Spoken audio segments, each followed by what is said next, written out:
Good Thursday, world. We are live, and welcome to another episode of Band Dog Talk with the Dog God. Definitely want to give you guys all a big salute. Big ups. And salute to my pole positioners, right? That 1, 2, 3, y'all already know how the coach feel about that 3 number, right? You know what I mean? The root number 3, Father, Son, and the Holy Ghost, 1, 2, and 3, right?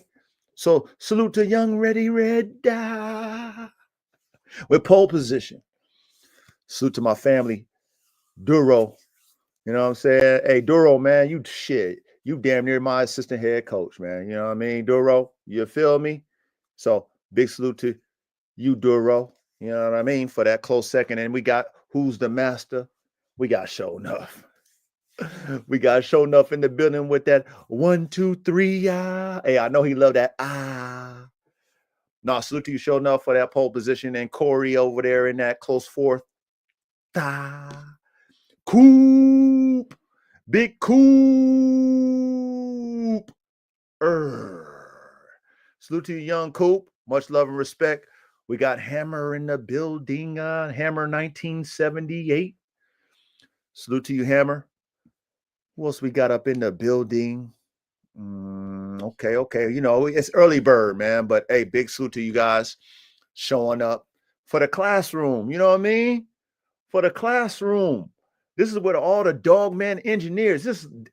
Over here in this classroom, it's like going to Yale. Carolina Blue. Carolina Blue. I'm always going to remember you, Carolina Blue. You know, hey, even though that rhymes, that's real talk. You know what I mean?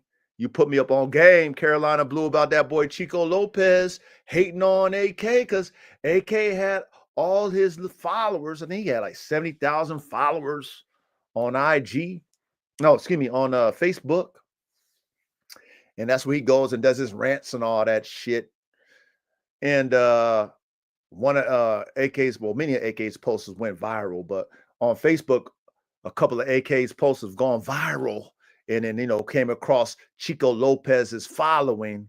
And of course, AK being the freak of nature that he is, double XL Pitbull freak of nature, had his followers in an uproar and stuff because they never seen something so spectacular. But yet again, you know what I mean? Nothing that they have ever touched and never seen in their life. So they had to let Chico Lopez know. And Chico Lopez had to chime in on the chopper because I'm sure he was amazed. But of course, he don't have that in his yard. He's never seen one, own one, or touched one. So he gave me free promo. And my boy Carolina Blue let me know, man. So I appreciate that, man, because I was able to respond to Chico Lopez and I thanked him. I didn't get into my Whitney Houston like most weak individuals do when people talk shit about them and their product. They talk shit. We don't get into that Whitney Houston, man, that I get so emotional, baby. I don't get involved in that emotion when it comes to these dogs. However, I had to tell Chico Lopez, man, thank you for the promotion, Chico. You know what I mean? I'm sure I gained some followers by you, making a post just about my boy AK-47 Chopper. So, hey, salute to you, Carolina Blue. Much love and respect. Nell Mac, big salute to your family. So, before we get kicked off like we always do, man, get your herbal sensations ready to go. I know a lot of you who've already been tuned in to the classroom, you know what I mean, to this PhD level classroom when it comes to high performance dogs over here, right? We don't make show dogs over here. Nothing against the show community, but we perform as engineers. We perform as dogs, high performance dogs, engineers. So, you got to have a high level of intellect when it comes to dogs. You got to have, an imagination. You got to be a scientist when it comes to these type of performance dogs. We think outside the box to create the box. That's what we do. So you got to have a PhD coming over here in this classroom. So get your herbal sensations ready to go. You know what I mean? Your backwoods, your paper planes, your bongs, your dabs, your edibles, whatever you like when it comes to that herbal sensations. Man, I had that shit on deck. Get your brewskis, right? Your Heineken, your Budweisers, Bud Lights, your IPs, whatever you like to drink when it comes to that Patrick Swayze, right? The alcohol gets you Patrick Swayze. Man, get that shit ready to go, man. Get your shots of Hennessy. You know what I mean? Champagne, Hennessy. Salute to Pac, man. Legendary, man. My favorite all-time GOAT rapper is Tupac Shakur. Rest in peace, legend. Get that shit ready to go, man. Your tequila, whatever y'all drinking, man, on your shot, man. Get that shit ready to go. And you know how the coach operates, man. Whatever you got with your mixed drinks, however you mix your drinks, man, put that chaser on it. You know, the coach got that vodka lemonade. That's right. So, hey, salute to you guys for another week, man. We here, man. We living. We got opportunity. We got action. And we got a lot of work and more work 3 times to do. I know I do. Because, you know, over here, the work and more work never stops. So cheers to y'all, man. Much love and respect. Love y'all. Appreciate y'all. All that. All the above, man. So salute.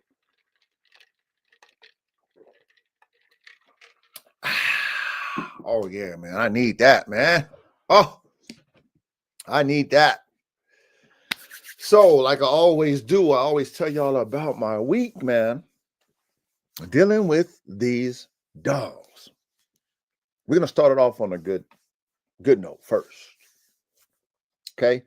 Which is them puppies. Shout out to the recipe. Shout out to the recipe. Shout out to Tigress.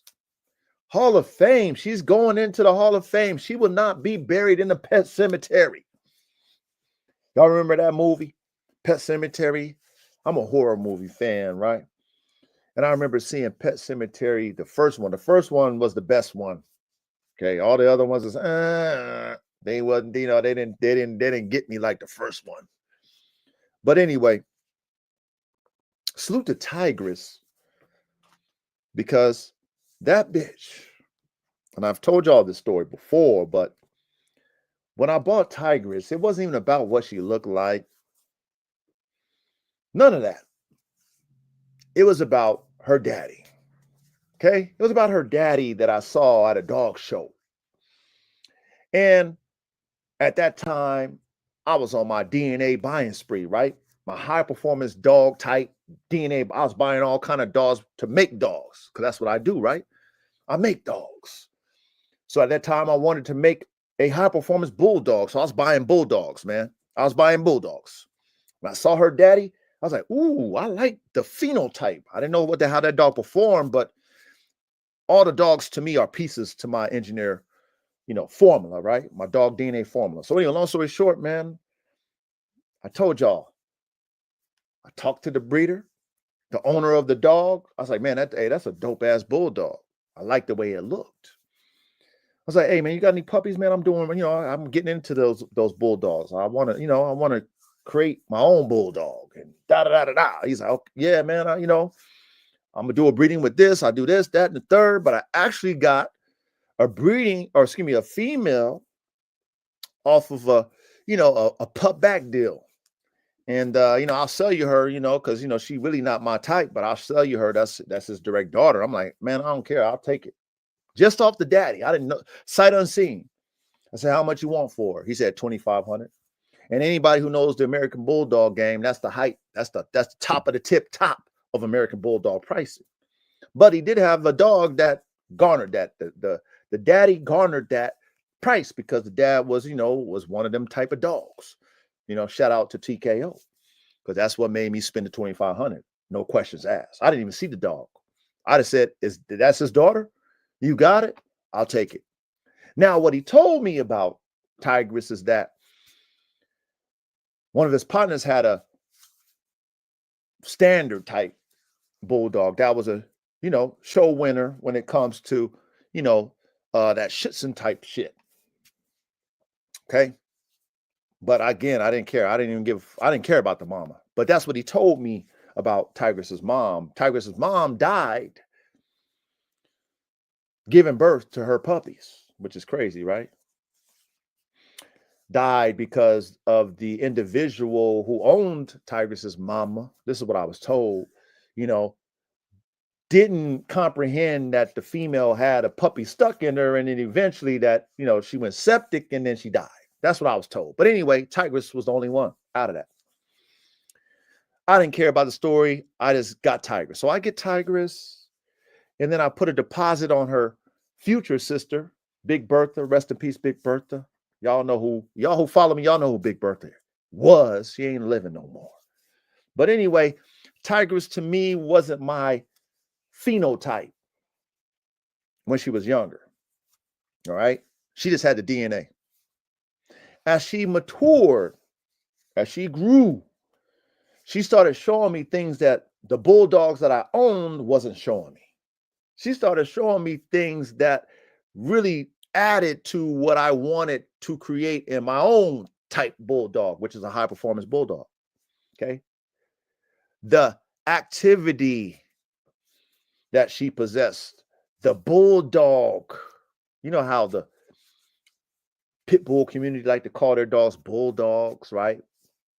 So that bulldog I was seeing in Tigress, her pacing back and forth, her wanting to get into the action, her like her really with all that bulldog shit. But what impressed me about Tigress, what impressed me about my girl Tigress was the fact that that bitch can perform. What I mean by perform is that bitch got stamina. That bitch can get with all of it. And it's like, ain't no sweat off her back. She don't get tired. She's not afraid. I remember my dad came by, right? My dad came and stayed with me for a little bit. And I remember him looking at Tigress. He's like, oh, man, I love that bitch. That's a pretty bitch. And I was like, I don't like that bitch. That's just, because I had a vision of type dogs I wanted. I wasn't really feeling her. My dad, I like that bitch. My dad's a dog man, but he's not as extensive of a dog man as me, right? So I'm like, whatever, Dad. You know what I mean? I mean, she ain't ugly, but she wasn't my type. However, like I said, as time goes on and you start to see the things that matter when you have a breeding program like I do, and then you see dogs that you like visually, but disappointed you performance-wise, and then you see a dog that's to you, but you got the DNA, because that's what I fuck with. I fuck with the DNA. And then they mature to be top tier type performance dogs. Not only that, they muscled up like a fucking well-conditioned pit bull. Muscled up. Not fake muscles, real muscles, because that girl get it in. She worked. And then not only that, when she's the last female that you have, you buy 3 females, 3 American Bulldog females from 3 different families. Actually, excuse me, no. Tigress and her half sister come from the same daddy, and then my girl Pearly come from a whole different family of bulldogs. So I had 3 female American Bulldog bitches.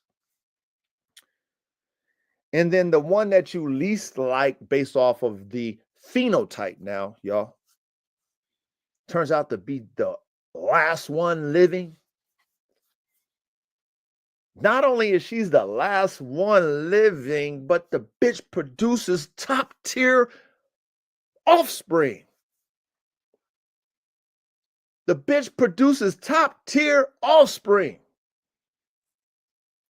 Shout out to Tigress, man. Shout out to Tigress, man. She's going in the Hall of Fame. She won't be in the pet cemetery. I told you all this last week. She won't be in the pet cemetery. She'll be in ashes in a shrine with all the other legendary dogs that I have in the shrine, on the shrine, right?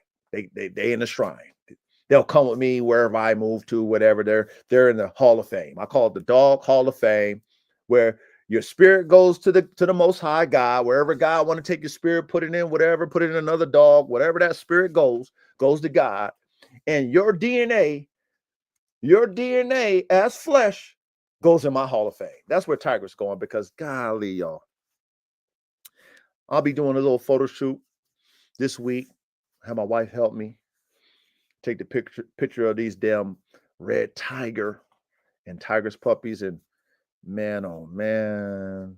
And like I said, I big ups Red Tiger because I put Red Tiger in the forefront because of where he come from. Okay, there's a reason why I put Red Tiger in the forefront, y'all. Because him being from Buff Dogs and me being blessed by the Most High God to be put in a position to reach out to Buff Dogs in a perfect time situation. If it wasn't the timing of that, I would never even have Red Tiger or the DNA that I was blessed with when it comes to Buff Dogs. I told y'all before, I was a fan back in 2005. I couldn't get a Buff Dog back in 2005. I didn't have the place. I didn't really have the means necessarily because I already had I had my Pitbull program, but I was a fan, I told y'all, of their program in 2005. However, I was able to get all their DNA in 2018. All of it. I got Bulldogs. I got Band Dogs. God lined that up for me. God lined it up for me. And I'm grateful that I was able, and God made a situation where I was able to get my DNA when I was looking for it. So when you have a legendary, I would say a legendary Bulldog Band Dog program, because a lot of people who know about it, that were in the Bulldogs, that were in the Band Dogs, they know about it. When they seen my dogs, they was DMing me saying like, are those Buff Dogs? Yeah, they Buff Dogs. How do you get, can I get, how do you know? I used to know back in this time back, I was trying to get a dog. I was getting all that shit from them. So I knew I had something good, but I was already a fan before I had that confirmation from others. I was my own fan. I told y'all, I was my own fan too, for their program, whatever they were doing. Long story short. So of course I gotta promote Red Tiger first, because you cannot get nobody on the earth unless you go to Jackie and Joe, and they're retired. They don't do dogs no more. So they don't got nothing to sell you. They're done. They're older. They're done. They're happy to be retired. So I know for a fact that nobody on this planet Earth besides me, the coach, the dog god, aka the coach, has that right now, that current Buff Dog DNA. What they call Rocky Mountain Bulldogs. Okay, their own bulldogs. They call them Rocky Mountain Bulldogs. That is Red Tiger. I have his DNA. Y'all know I was blessed by the Most High God to get Red Tiger Jr. Wait till y'all see Red Tiger Jr. He's his own dog, man. He's like AK. Wait till y'all see Red Tiger Jr. He's not even his daddy. He's himself. You can tell he come from his daddy, though. Y'all seen him when he was young. Y'all could tell that was Red Tiger's son. But the boy done grew up to be himself, because shout out to Silver Bullet. The boy is his own. And I love to see that. I love to see that. You know what? You from your daddy, but you gonna carve your own lane. So, Red Tiger got next. You know what I'm saying? It's gonna be no more Red Tiger senior. He's rest in peace, right? That's the last of him. Y'all know this litter is the last of him direct. So who's next? Who got next is Red Tiger Jr. He got next. But we digress from that. Okay? Because it's not his time yet. It's not Junior's time yet. Right now, we talk about Red Tiger and then Tigress. But anyway, I look at these damn puppies, and the Most High blessed me. He blessed the world too. Okay? I'm getting my piece. I'm getting my female. That's what I need. I got a son and a daughter of Red Tiger. That's all I need. Red Tiger, that's the last straw. I ain't got no more straws. Only had 3. One was a blank. I missed on the first one, right? With Tigress, I missed. Didn't score. Didn't score on that one. Hurt. Spent money, lost. Second one, only got one puppy. How does that work? One damn puppy. And it comes out Red Tiger Jr. Oh, God is good. God is good. But then guess what? The third time, you know how the coach feels about that number 3? You don't know how the coach feels about that number 3. Third time, man, I get a 12 piece. 2 didn't make it. You know how it goes. You know what I'm saying? Tigress again. I think she gave me what she gave me last time. She gave me a 10 piece with AR-15. And I think only 8 survived, which is cool. I'm cool. You know, Tigress is, you know, she not that big, but she, you know, I mean, she produces. But then she gave me a 12 piece and I was able to keep, you know, 9 of them survive. So God is good, man. But wait till y'all see this photo shoot. Wait till y'all see the build on these damn doggies. Wait till you see the bone on these doggies. You know what I'm saying? Like everything that I envisioned, because you know how much I believe in the vigor, how we always talk about hybrid vigor. Y'all already you know how I feel about genetic variants, how important it is for us who produce high performance working dogs that has a palette, a broad palette of top tier genetics. See over here, as top tier working dog man engineers, working dog type engineers that we are, we love the variance. At least I do. And being that I'm a player coach, I'm actually doing what I'm talking about. I'm doing what I'm coaching. When I see those variances come out in my puppies, some that I might not know, some that I might have heard of, some that I might have seen, and I see the variances, boy, man, I love that. I love to see every puppy show me something different in my genetic pool. I value all the genetics, good, bad, or indifferent. They all play because nobody's perfect. There's nothing perfect but the Most High God. We all know that. There's nobody perfect, no animal perfect, no nothing perfect but the Most High God. So I got to accept it all. And I do. Yes, I do. So when I get a litter that God blessed me with, and Tigress, you know, being that, you know, who she is, and, you know, she tolerated her puppies for about 4 weeks. She gave me 4 weeks where she was really tenderoni with them. But, you know, Tigress being who she is, she just, you know, she get tired of them motherfuckers. She got tired of them. And she gave me 6 weeks. I made her. I forced her to give me an extra 2 piece. Like, you gonna give me 2 weeks, bitch. But at the same time, I made sure I had my regiment. You know, they ain't my first rodeo with dogs. I done produced multiple litters. Y'all know how it is, right? If you do what I do, done had hundreds of puppies, sold hundreds of dogs all over the world, all the shit.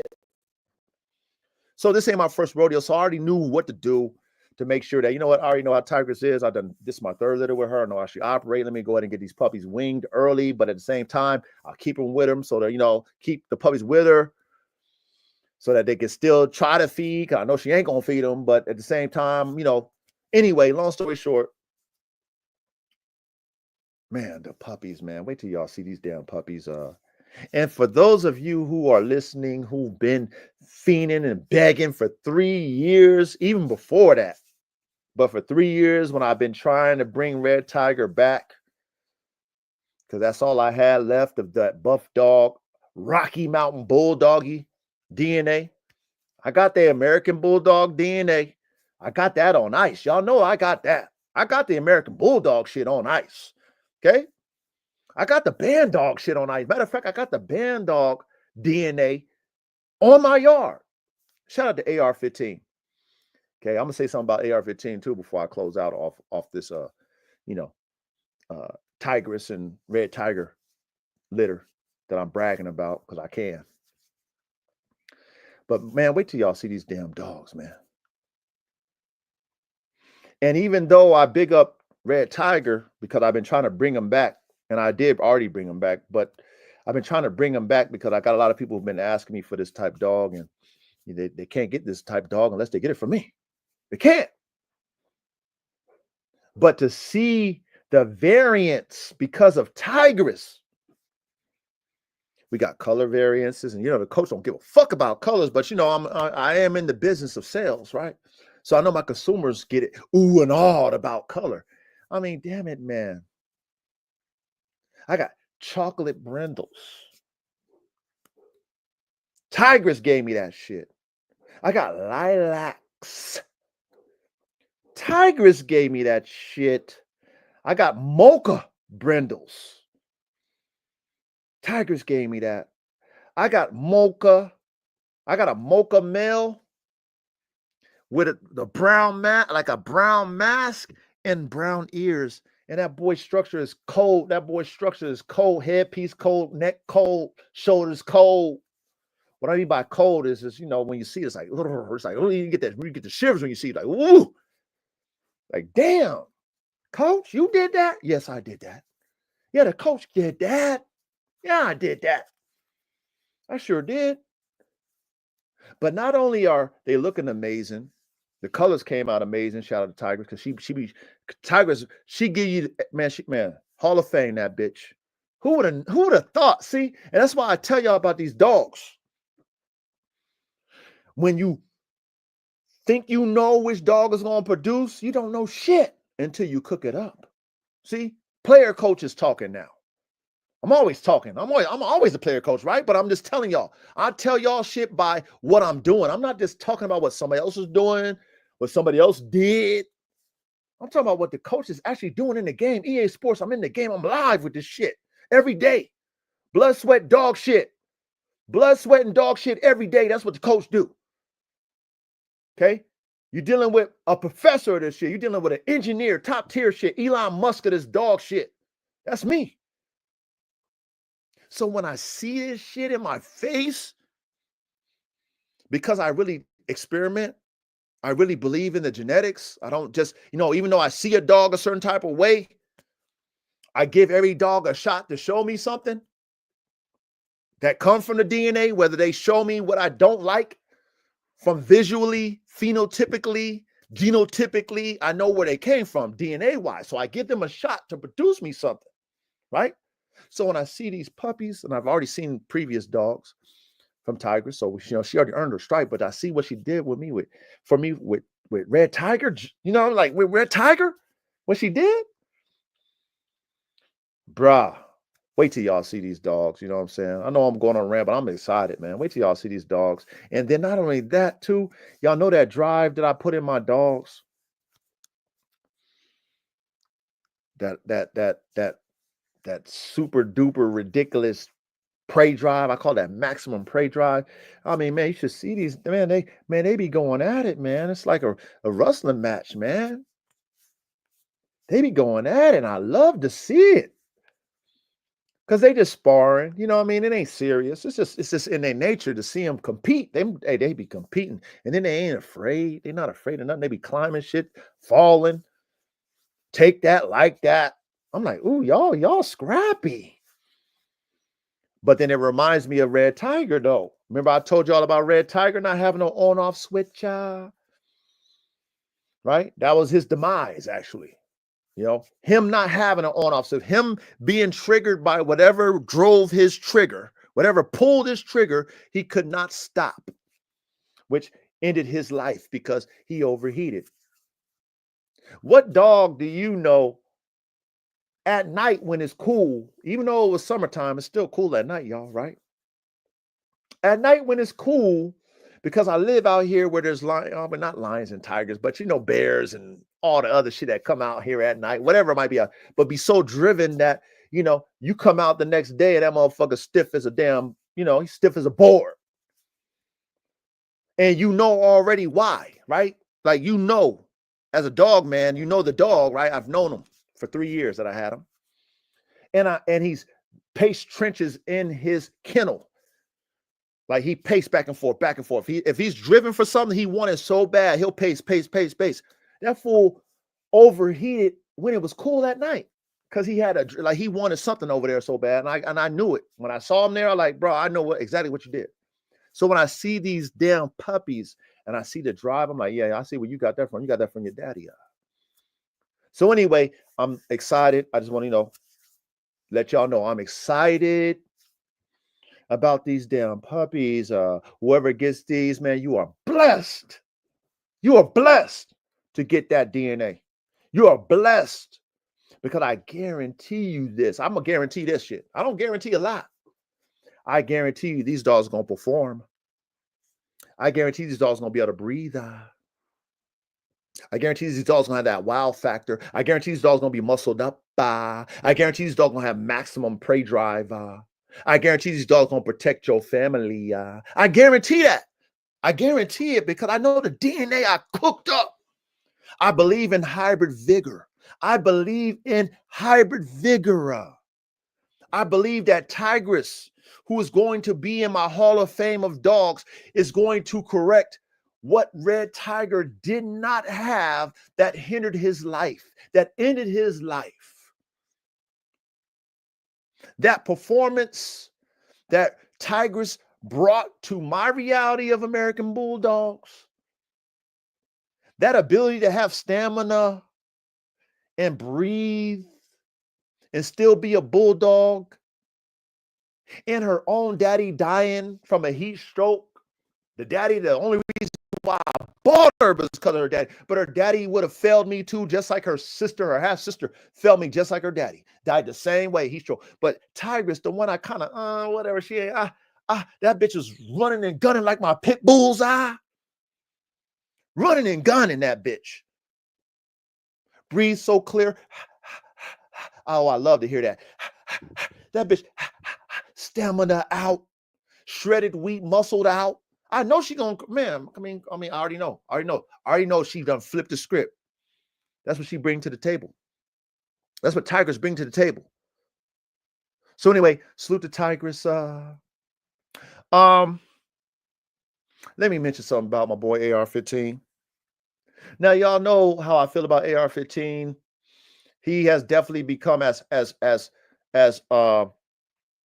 Shaka has gotten older. He's calmed down a little bit. You know, he's done a lot of damage to himself. So he's definitely calmed down, and he's actually feeling and he's reaping what he sowed to himself. Cause he's definitely now he's kind of like more, tender in the way he's acting because, he doesn't put a lot of damage on himself because he's one of them type of dogs. Shaka is. However, the number one asshole on the yard, AR-15 is not. Now, if y'all know about AR-15, which I told y'all, he can't have a dog plate in his kennel. He can't have a roof on his kennel. Like I had to makeshift like a roof, MacGyver roof type thing for him. And it's like a section because he figures out how to tear it down. Right?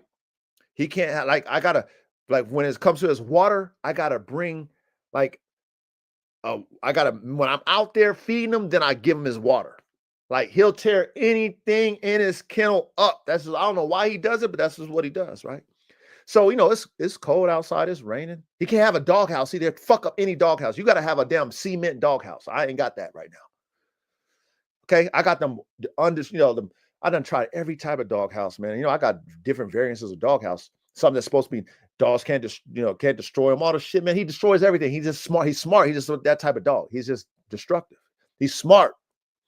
Okay, he's smart, but that's who he is, bro. It's been raining out there. He's got a little section where he can stay, keep himself, out the rain, but it's not much. You know what I mean, bro? That motherfucker AR.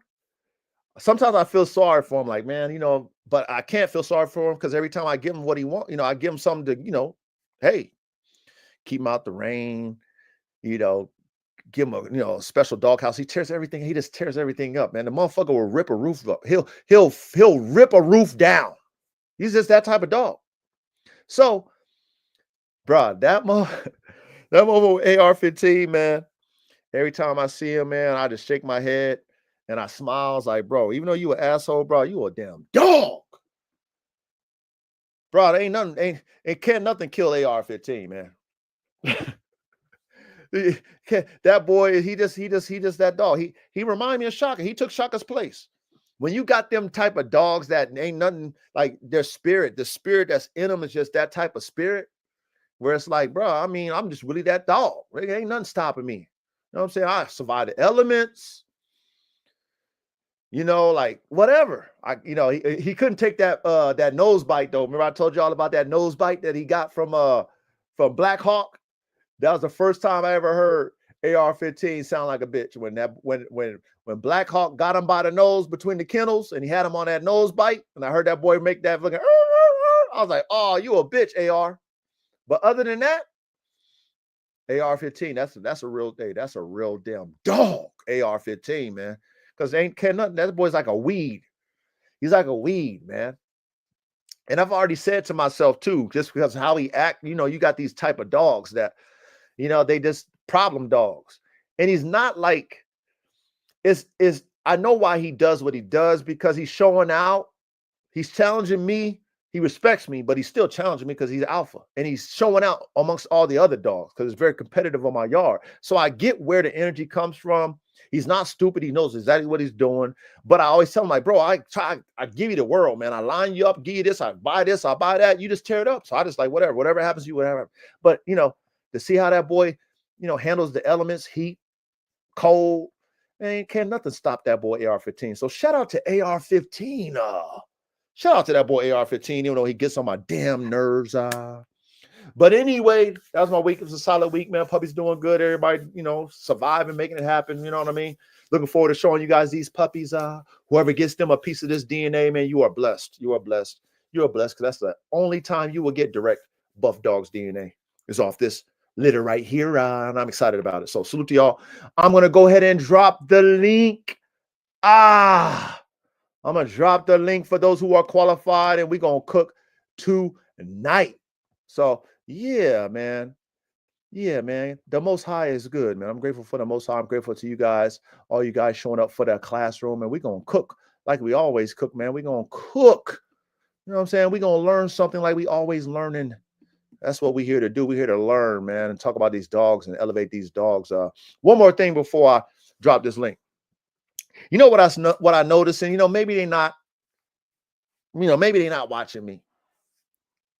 But I've been on this hybrid vigor shit for the longest. I've been on this outcross shit for the longest. And a lot of the performance dog breeders is always, they, especially the pit bull community, right? Which I would say is the ultimate performance dog game, pit bull.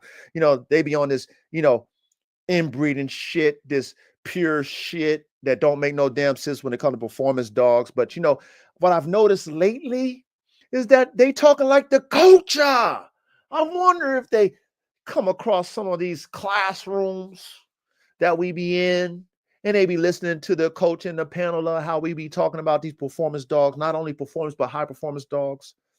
Maybe they go check me out. They check out my Instagram. They see all my dogs looking like top tier athletes. They might hear me talking like, yo, this nigga talk like he really know what he talking about. I don't really know. But then they see my dogs and like, damn it, man. This boy got multiple type dogs. And they all looking like top tier athletes. And like I said, I'm excited about this year.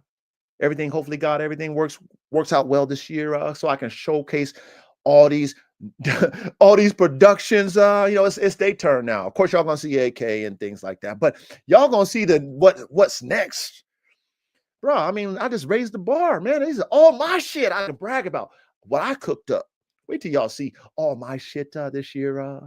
Fan favorites. But I just been noticing that a lot of people been talking about them outcrosses and, not really bigging up them damn inbreedings and line breedings. They've been talking about them crosses because that's the only way you're going to get vigor. And how do we elevate?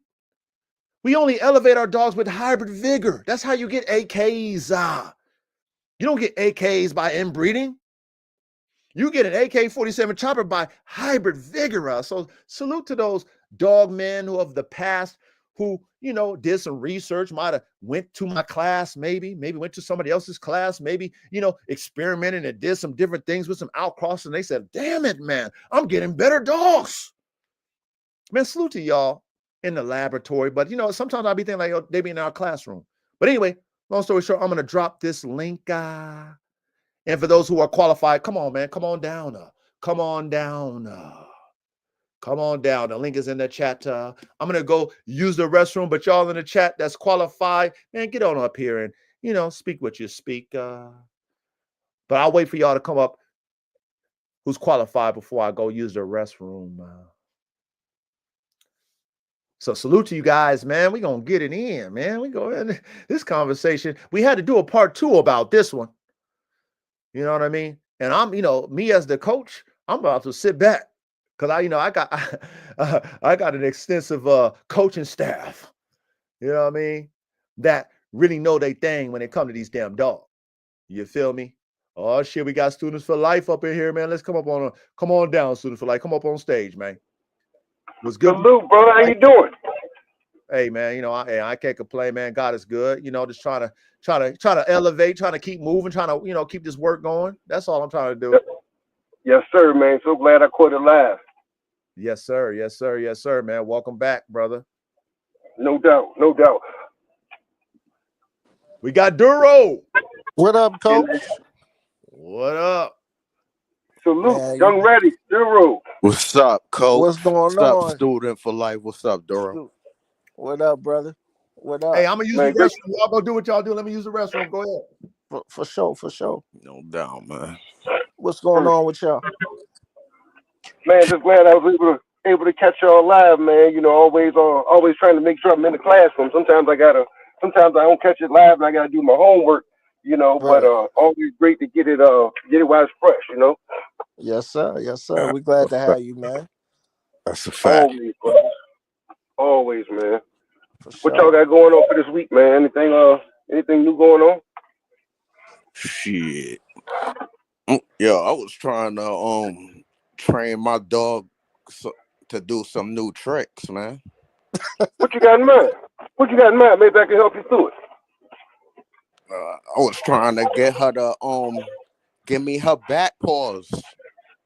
Oh man, yeah, you thinking outside the box right there, bro. You thinking outside the box right there. A couple things you can do to kind of speed along that process is maybe how tall is your dog? She like 12 inches. Okay, all right. Check this out. What you want to do is have her straddle an object. I'm thinking like a shoebox or something like that, right? So that it's whatever that object is going to be, it's going to be between her two front legs and her two back legs. If that makes sense. Right. And as you ask for, let's say back paw or whatever else, you're gonna slowly and gently pull her collar forward. She's gonna lift her back leg up to step over it, and you put it in your hand. Give her a treat for it, and repeat and repeat and repeat. Before you know it, you won't need that thing underneath her. You know what I'm saying? As soon as you start to pull forward on it, she'll put that foot up and put it in your hand. Oh, that makes sense too. Nah, that's real. I like that. No doubt. With any command you're trying to teach or anything like that, man, it's all about getting the dog to off route that behavior. Like in this instance, lift her back foot up, and that's an easy way to get her to lift that back foot. She's gonna do that anyway to try to step over it. Then she started to realize, oh, you want me to put it in his hand. Just speed up the process. Right. It's like this dog is kind of like weird, where like I don't really gotta like tell her that many times to do certain things. She just do it. Yep. When you said, look, as soon as you said weird, what went through my mind was intelligent. You know what I'm saying? It always is the real intelligent dogs that you got to approach them differently, and you notice that when they catch something, they pick up on it really quick. The light bulb goes off, but also they get bored with it. They get bored with it easily. So you got to always keep something new coming for them. Facts. Mm-hmm. Yeah. Indeed. Hey, what's good, Corey, man? You got Corey in the building. What's good? Salute, Corey. What's good, man? How you doing? How y'all doing? Salute, Corey. Man. Hey, where's Big John, man? Big John's in the comments. Why is he not online? Shit. No, this is where he need to be on the panel. No, I know he need to be on the panel. Right? Like this is where these need to be up in here, He's supposed to be in here with us. Come on, man, Big John. You're supposed to be, shit. We doing a part 2. You missed the first one. I missed the first one. Fact. Well, hey, that's why you're here for part 2. So salute to you, Corey. Yeah. I missed. I was busy. You got to put that joint, the band on too, coach. Hey, you know what? Yeah, hey, Young Ready, you know what I did? I actually already made it, so I should have had that thing scrolling in the ticker. But watch this, Young Ready. I see it. Yeah, it Yeah, popped right on up. yeah. He's smooth. So I did No remember doubt. I had it scrolling. You know, I should have had it scrolling, man. But big salute to y'all, man. Hey, you know what? I appreciate all y'all, man. All y'all on the panel, man. Y'all, like I say, even though I might be the head coach, man, y'all my coaches too, man. I appreciate everything that y'all bring to the table when it comes to these dogs, come to the classroom. You know, I'm always, you know, we always got to stay learning. You know what I mean? That's how we elevate our craft. You feel me? So Yes, everything sir. you bring to this table, I appreciate, I listen to. You know, I mean, shit, like tonight, I love to sit back and learn because that's what I'm going to do tonight. I'm sitting. Hey, So I Coach, we thank you for opening up the platform, man, and spreading the knowledge and everything like that from a grassroots level and everything, man. That means a lot. You know what I'm saying? Once somebody get verified, you ain't got no problem with them coming on and adding something to the soup. Correct.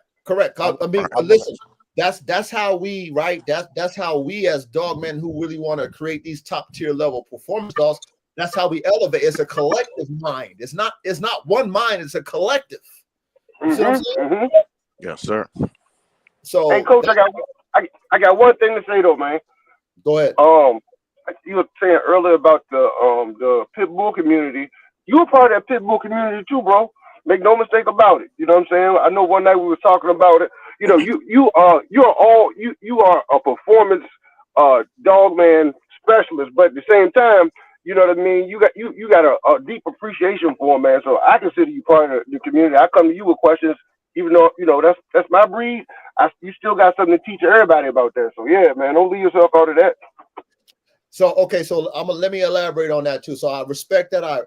And at one time I was a part of that community. I'm gonna say was, right? Now, what made me resign and take my application out was the fact that the people that were in it was not respecting someone like myself who come like the OGs that they dick ride today that are no longer in the dog game. See, I'm like those type of dog men. I'm in my own yard. I make the dogs that they dick ride. So when I'm out there doing that and they're clowning me or not necessarily, but they're downplaying what I'm doing as a dog man, but they don't really know how to make top tier dogs. They dick riding the men that don't even do dogs no more. I had to do dogs no more. that community because I don't like that stuff. I'm here for the dogs. I'm not here for the drama. I'm not here for the fake shit. I'm not here for none of that stuff. You know what I'm saying? So when I come with my own shit that's killing, you know, like my shit's killing shit, but I'm not over here trying to be braggadocious, nothing. I'm just showing the dogs. But if I'm not getting respect from the community, then it's like, you know what? If you're not going to respect me for what I do for making performance dogs, I make my dog. I'm not piggybacking off of somebody else's breed and somebody else's bloodline. You should respect me for the fact that, you know what, man, this man's coming in with his own dogs, but that's not how that community works. You see what I'm saying? So that's why I had to get it. But I respect what you say. I get it. My foundation is the pit bull. I am still in love with it. However, I'm not in love with that community. That's all. Yeah, I like that. I understand that 100%, and you're right about that. Like you said, but those members of the community that don't bring that respect and show that show that interest in it, man, I don't consider them. I consider them part of the pit bull historical community because they past. They ain't trying to push this breed forward. And everything, you know. I think of myself. I think of Samurai Kennels, Dre over there, and everything like that, man. Where they doing some stuff out of the box that is positive to push the breed forward. We the future. We the future of it, not the historic. Right. You know what I'm saying? Like we can learn from history, but we the future of this. Right. I agree. I agree 1000%. And that's why, okay, so listen, that's why over here, right, we call ourselves the pioneer dog man because you know what? Whatever you want to do as a dog man, you can do it. Whatever you want to add to your pit bull to make your pit bull program better, do it. Because back in the day, That's right. shit and they was lying about it. We ain't gotta lie about shit over here. Man, that's what I'm saying. You know what I mean?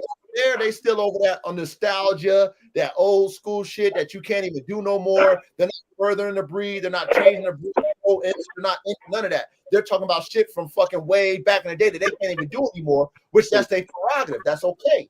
However, here, we trying to make things better. We trying to, put a better picture for the breed if that's the case. But you know what? We can make whatever we fucking want.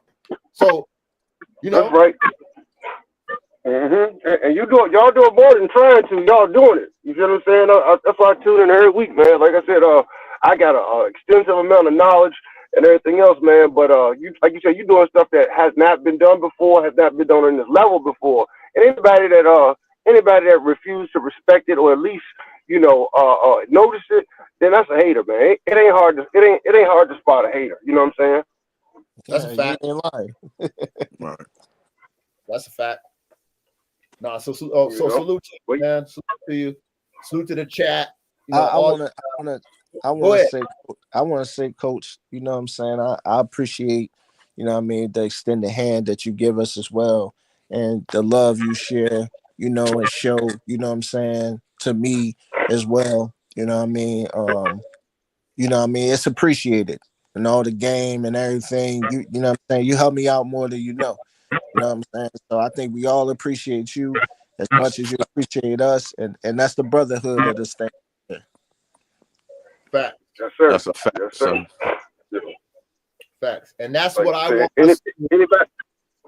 Go ahead. I'm sorry, Coach. I was gonna say, I think anybody that's forward thinking of the future, thinking of tomorrow, our next generation and what they got to give and stuff like that, they go they gotta appreciate this. You know what I'm saying? Even if they don't necessarily agree, you still gotta appreciate it. You know what I'm saying? Because I believe with the way our world is turning, and that kind of stuff every day, it's a lot more. It's a lot more violence on the horizon and stuff like that. And guess what? We're gonna need these top tier performance dogs not only to protect us, but to help us procure food and all that stuff, bro. You got to be thinking about the future. Right. It's going back to the whole essence of why dogs was man's best friend. See, dogs wasn't just a companion, just a pet and having a house. No, the dogs was working. Yep. That's why man had dogs. Yeah. So I ain't super old, but I come from that school too, man. My father won't allow no dog just to lay around. Most of the time, dogs couldn't even come in the house. You know what I'm saying? But you better believe every time they hit the woods, they hunting. You better believe somebody roll up in the driveway, they on them. You ain't get out the car. You know what I'm saying? Yeah, that's how I know a dog. Yeah. You know what I'm saying? I didn't know a dog. My dog was chained up on in the backyard, guarding the yard and shit. That's how I had dogs. Yes, sir.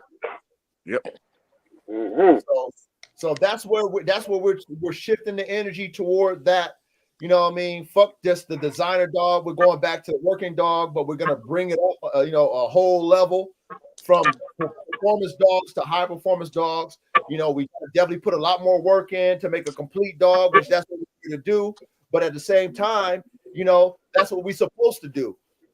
If you're breeding dogs and making dogs, you should be making dogs better than what you have. If you try to make the same, you should be out of the breeding game. Get the fuck out of the breeding game. You making the same shit. Because that's not how society makes 2025, 2026, 2027. The shit ain't the same. Shit is always better. So why are we not doing that with the dogs? So that's our mentality over here. That's how we operate. We're visionaries. We're students of the game. We apply the shit. We are really trying to make dog shit better. And we want to make a complete dog, especially if a dog can do what we're trying to make it do, whether it be protect, whether it be bite the hardest, run the fastest, whatever we're trying to do. We have to make a real complete dog to be able to do that, to where it's like, okay, it's not a liability. I would not want to have my dogs, you get one of my dogs that I put all this drive in, that's a liability. I don't want that shit. But guess what? I can probably brag about it and, get everybody on my shit. Oh, man, this dog can do this and this dog can do that. But you know what? It's not stable. It's this, that, and the third, but it's got drive out of this world. I don't want that type of shit. You're right. But you know how hard it is to make a dog have that type of drive and have an off switch too? That's a hard thing to do. Nah, it is. Yes, sir. Yes, sir. And that's why I speak the way I speak. That's why I come at it the way I come at it, because I have had so many types of dogs, breeds of dogs. I have a personality of myself. I'm very even, but I'm very alpha in my energy, and my dogs mimic that. And I see their competitive nature. I see dogs who feed off of that energy, but can't turn it off. I see it. It's like people around you, right? You got your homeboys, you know, and but they too rah rah rah. It's like, dude, there's a time and place for this shit, dude. Like, come on, you're right. But some people don't have that fucking in their mind. They don't have it. But it's hard for us to produce that. But at the same time, that doesn't mean that we can't do it. We have to do it, and that's my mission, is to create that type of dog that has a level. Like I said, with me being Formula One, you know, that's the best of the best, the top tier, fastest rate cars in the world.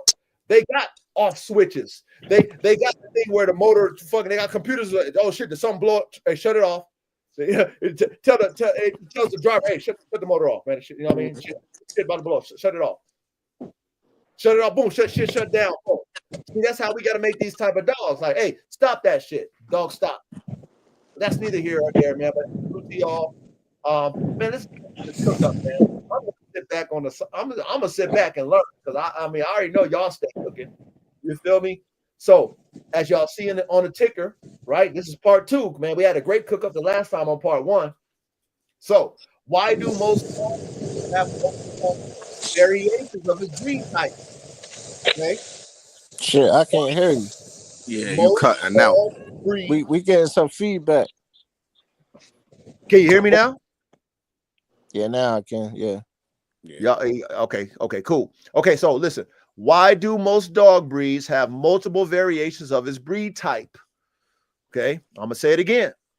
Why do most dog breeds? I'm gonna say most of them, right? Have Yeah. multiple variations of its breed type. And I'm gonna sit back. Whoever wants to kick off, go ahead and kick off. I'm gonna pay attention and ask questions. So go ahead.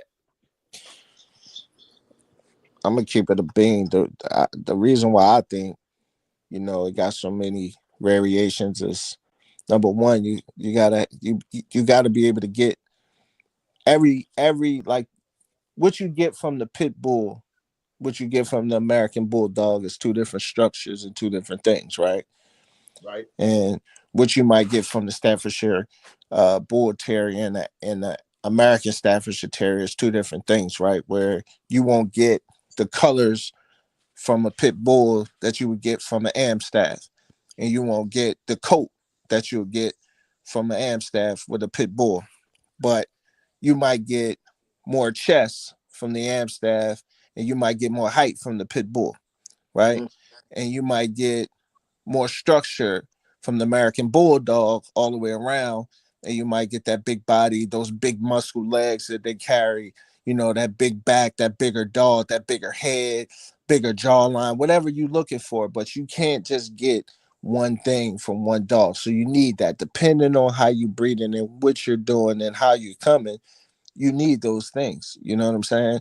So I think that's the reason why you got to have different variations of the breed. So when you're breeding, you can bring something back into your camp that can help, you know what I'm saying, bring out what you already have. You know what I'm saying? I like that. I like that too.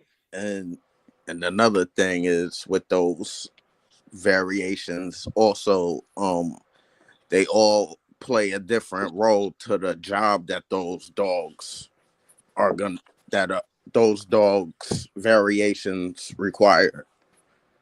Some of them, like the what you were saying, the staff bull that got the Yeah. shorter legs, Right. so Right. it could go in the hole and Right. get the badges. Right? Yeah, the Right. badges that they be hunting and rabbits and all of that. And then we got the longer legs from what the bulldog Mm-hmm.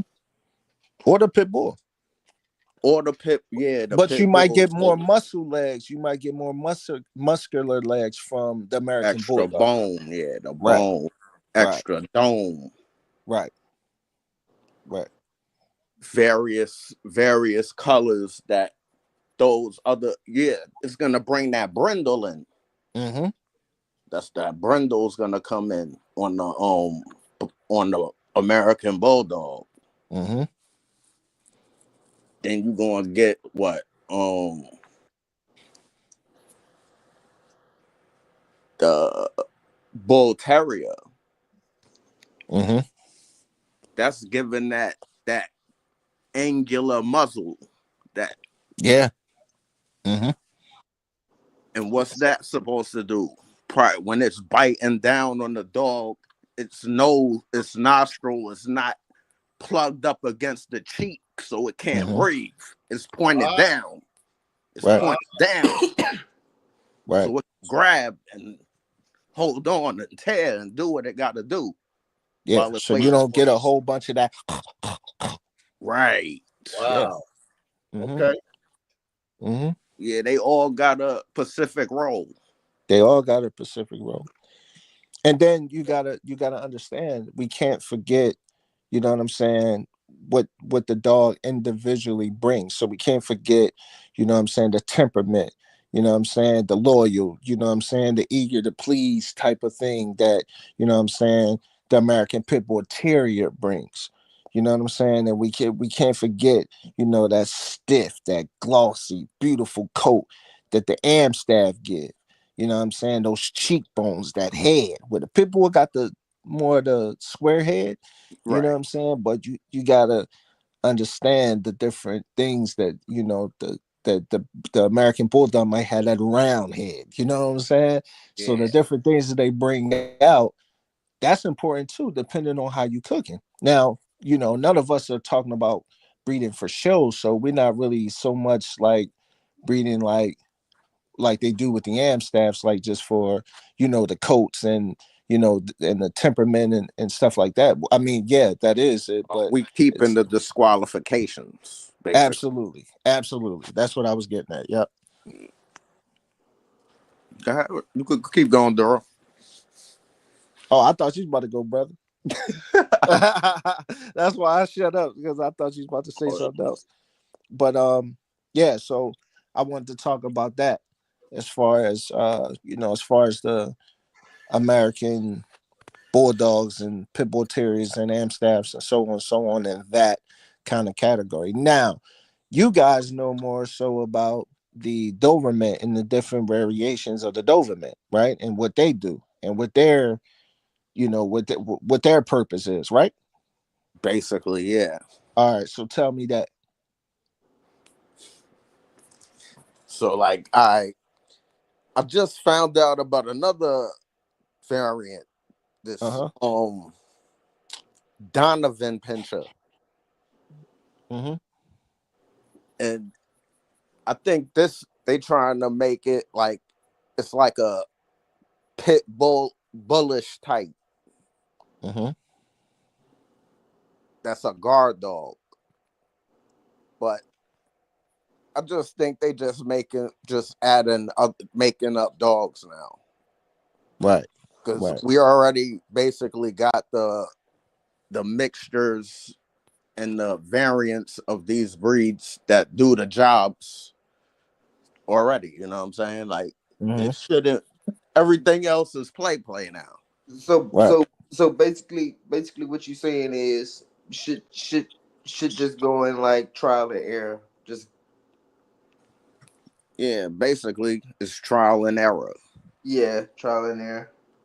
If they do pop off and find something new, then they did it. But they already got They Yeah, already for every breed of yeah. They dog every breed they is got like yeah they got a very version. 5 to 10 variations, all called different names. Right. Right. So they already bred these dogs countless times to get that standard for that variation. But those, I'm sure with those variations, I'm sure they got different meanings, kind of like how we was talking about with the bully breed, even the American bully. You know, you're Yes. gonna get that, what, depending on the American bully, you're gonna get that 130, you know, Yeah, the 95. pockets, the You're gonna, XL, yeah, you're gonna the get that different, classics. Yeah. you're gonna get that different weight. You know Yep. what I'm saying? So that's just how it is. So you know what I'm saying? When you think about it, I'm sure all those other dogs have the different heights, the different weights, the different coats, the different looks, other things mixed in. You know what I'm saying? Like we talk about, I'm sure of it. You know what I'm saying? To create and make a better, because different dogs, different variations bring different things to the Right, table. That's the main thing. It right. just brings different things to the table. If I'm looking to breed American bullies, then what is my point for me That's what breeding American bullies? that's the I Am I doing wanted it to for the ask weight, that. or am I doing it for the look? Am I doing it for the structure, or am I doing it for the height? You know what I'm saying?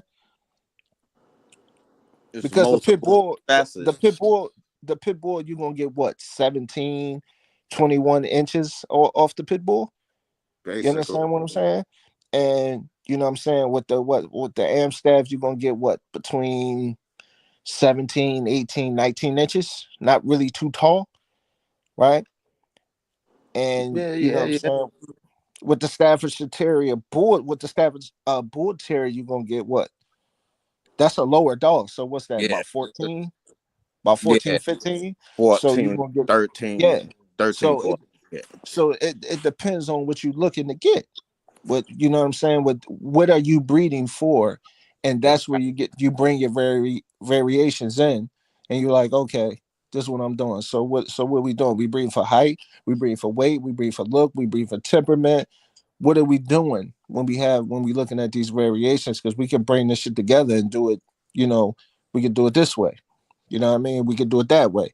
So I think that, like, that's the main thing. You know what I mean? I was trying to see what was the goal for the American bully? I think the American Bully Was was pulling? was was basically like, it was to get a bigger pit bull look type dog Yeah, with yeah. just like with the A with a better pit temperament. bull. A Yeah, with a better kinder pit. temperament and bigger bone. A That's kinder that pit Yeah, bull. yeah, Right. That's why you use more so the AM staff to create the American Bully. yeah, and they just trying to pull away from the pit bull. That Right. name, right? Yeah, Well, they just trying to because pull away from the the name. American Bully doesn't have great prey drive, Right. right? It's a Is couch really, potato I As type. mean, it supposedly shouldn't have. well, that's the Pray thing. God. That's what I'm saying. They bred that to kind of breed out of that prey drive like the Mm. pit bull, but you get a bigger, more aggressive looking dog, but with a better complete temperament. That's basically what they were bred for. Mm. Hey, Duro, can I ask you a question, Duro? Yes, sir. So when the American Bully first was kind of, cooked up in the lab, right? Yes, sir. Why, when they first originated that breed type, and they were stating that it was supposed to be a pit bull on steroids? Do you remember that? So I do. You talking about early 2000s when it came out? I'm talking about when they created the breed, and their whole marketing campaign in the beginning. And this is what intrigued me, and I'm asking you because I know I know all. I mean, if y'all know bullies, I know you know bullies, Duro. That's why I'm asking you. Mm-hmm. Um, that was their whole premise of what the American Bully was supposed to be, was a pit bull on steroids. So Right.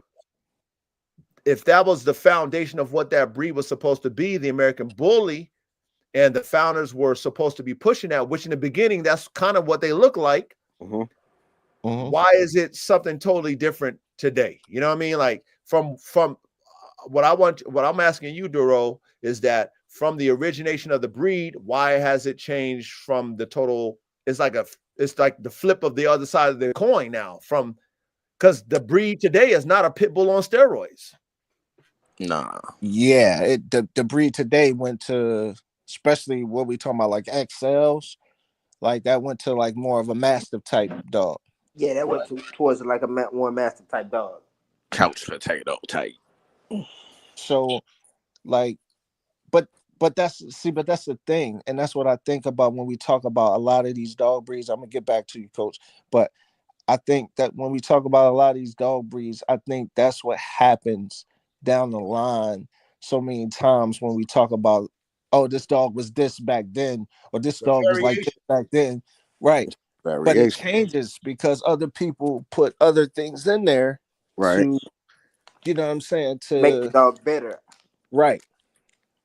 You know what I'm Well, it might saying? not necessarily make the dog better. Like Nah, we talked they about. washing the drive out. Because it was really just bred to be a companion. You know what I'm saying? But they took it because it was supposed to be this ripped up, shredded up dog. They took it, and then who I don't know who the first person was that made these big dumb mastiff American bullies. I really don't know who that was. Who did that? But once that person hit the scene with it, that's when everybody else start following, and that's just how it is in the I would say dog it world. was Duck Dynasty. Not no, it was DDK, not DDK. Well, yes, DDK. Marlin. It was Marlin with that Hulk dog Yeah, With back the in hawk, 2013. that Yeah. okay, did that type of shit. Because if you think about it, if we go back, right, it was Juan Gotti, right, legendary, right? And Yeah. that's what intrigued me about the Yeah. bullies was Juan Gotti, right? uh-huh, So from there, then you had Iron Cross. Iron uh-huh. Cross. Yeah. So with Iron Cross, they was making pit bulls on steroids, but they was big, 100 plus, 120-pound type dogs, and they was mixing pressure in them dogs back in Yeah. those Yeah. days.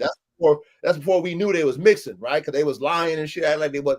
But come to find out, they was mixing pressing them into those pit bulls, right? So Uh-huh. that's Iron Cross. Then you got Muggleston, which I fell in love with. Okay, they was taking everybody's shit, or he was taking everybody's shit, mixing it up, and making his own shit. And he had Muggleston, so those was 110, 105 pounds, but they was looking like pit bulls on steroids. Then Uh-huh. you got those pockets came into place with Paco, Remy, all that shit, and then that shit shifted the whole game. Yeah, the pocket stuff because it was like it was a dog you can handle, but it's still a big dog. Correct. It was like Right. a, And then it it was like a, functions. correct. It was like a bulldog, but looked like a pit bull. Yeah. Right. Right? And then that took off, and that changed the whole trajectory of the game as far as like, okay, what everybody wanted. And then of course they was dealing with what was that? What was that shit that was going against the pit bulls? Is like a whole different it was like a, oh man, what is that damn, I can't remember right now, but I guess it was like a PETA, but they called it something else. And it was The like going against, BSL. yes, thank you, Young Ready. What's it So called? yeah, then you had that. So then they had to change the narrative. Like, okay, it can't be a pit bull on steroids. It's got to be this companion breed. Then they pushed the pocket real tough, Uh-huh. and then that became what it became. And then then the XLs came based off of DDK, and then now these dogs became mastiffs. So I'm in the classroom. I'm gonna shut up. Just keep going. I'm gonna shut up.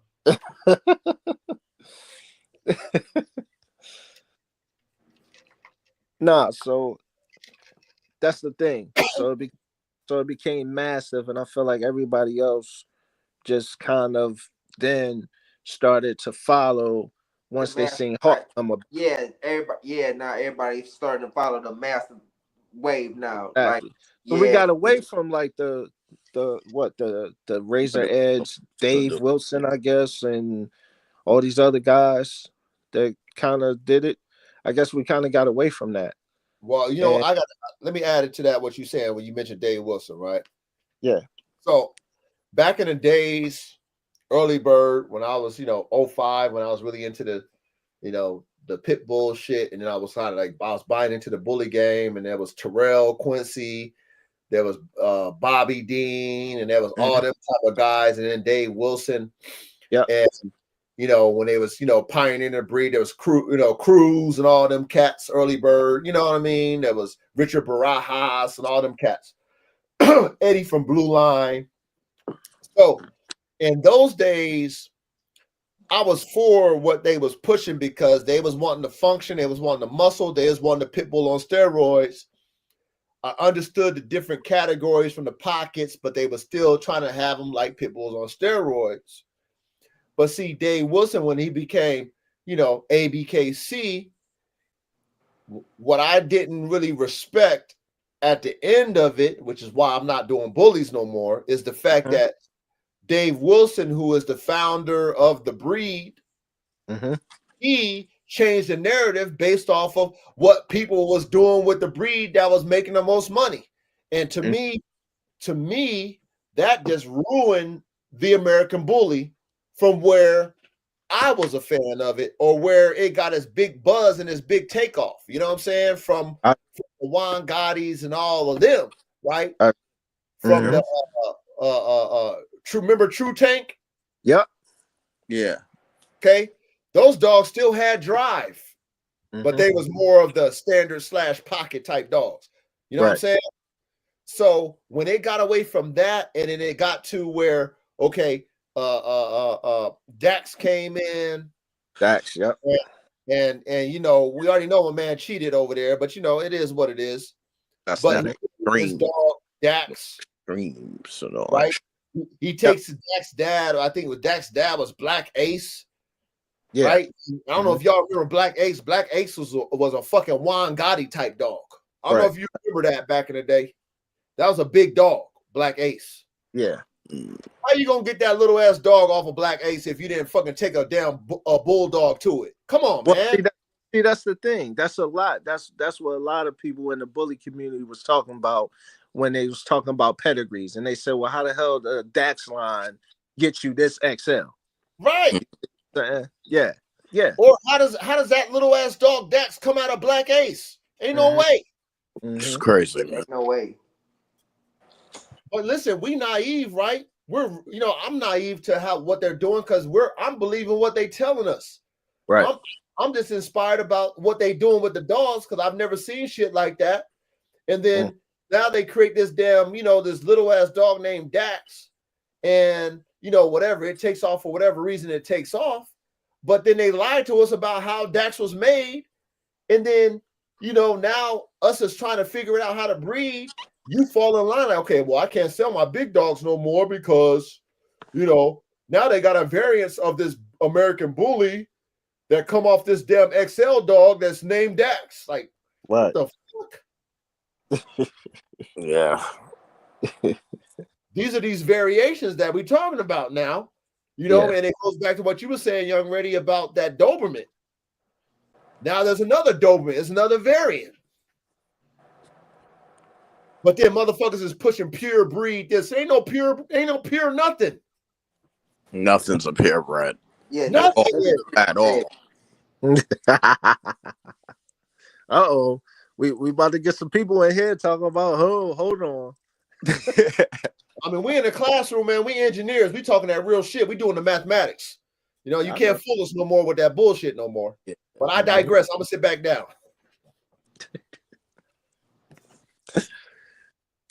Go ahead, Reddy.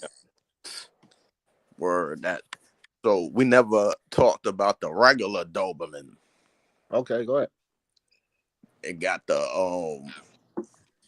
I think they put in the regular English Mastiff. And Great Dane. Great Dane. It looks like it.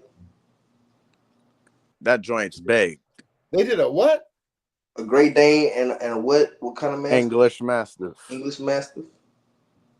What kind of Doberman is that? It's just a regular Doberman. Regular Doberman. That's the formula for a regular Doberman. That's the formula for a Doberman. Yeah. Wow. Shepherd how many of y'all knew that?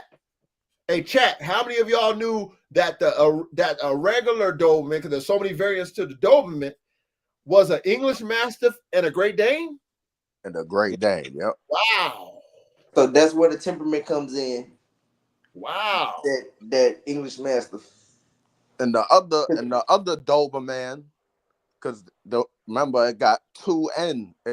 Yeah, they got two N's. Don't forget the Shepherd. So they don't tell you really what they put in that, but it still says Great Dane next to it. Yeah, It got like an X. It I says think dope. it's the It says Manchester. I think. nah. It's a big joint. The Manchester is that small terrier. That's what they use that for the mini pincher. Oh, that's what the mini joint is. Yeah, it got shades of that. See, caveman. I see caveman saying German shorthair pointer and Rottweiler mix. What's that? Yeah, they had. Yeah, Doberman got that. Mastiff Dane cross. Yeah.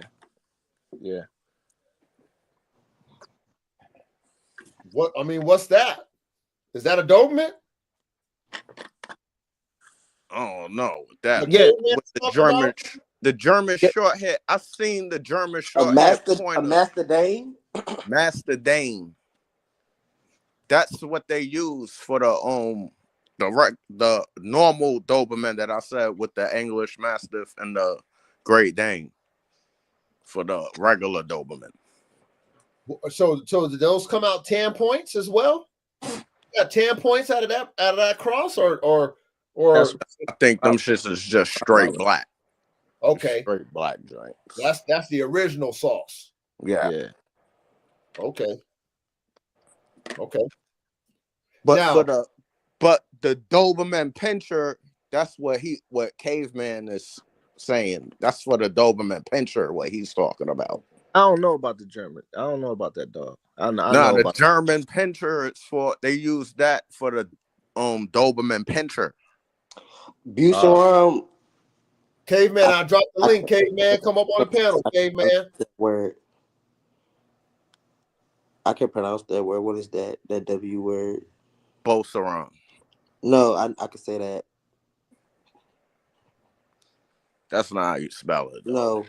No. I can say Buceron. What's the second word? Weimaraner. Weimaraner? Okay. I didn't know how to pronounce that. That's that Sesame Street dog. What's Sesame Street dog? Sesame Street dog. What's the Sesame Street dog? That's the dog hats on, acting like men. Yeah. That's to make the Doberman pincher. Weimaraner. I couldn't say that word. I couldn't pronounce that word for shit. Louis Doberman, that's his sauce.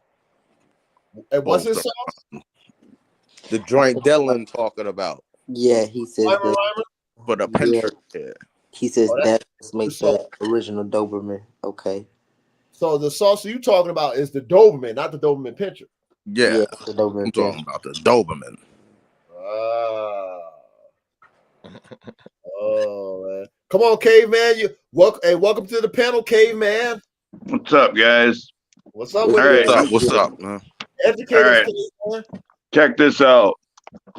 There was a tax collector whose name was Doberman. He also operated the dog pound. He selected these dogs. He took the German short-haired pointer and crossed it to a Rottweiler, and he bred himself a protection dog that could run down people. All these other dogs are other breeds mixed into that dog to create these new breeds, which is what AKC does with every breed. They have recreated and changed the purpose and temperament and everything of every dog they've registered.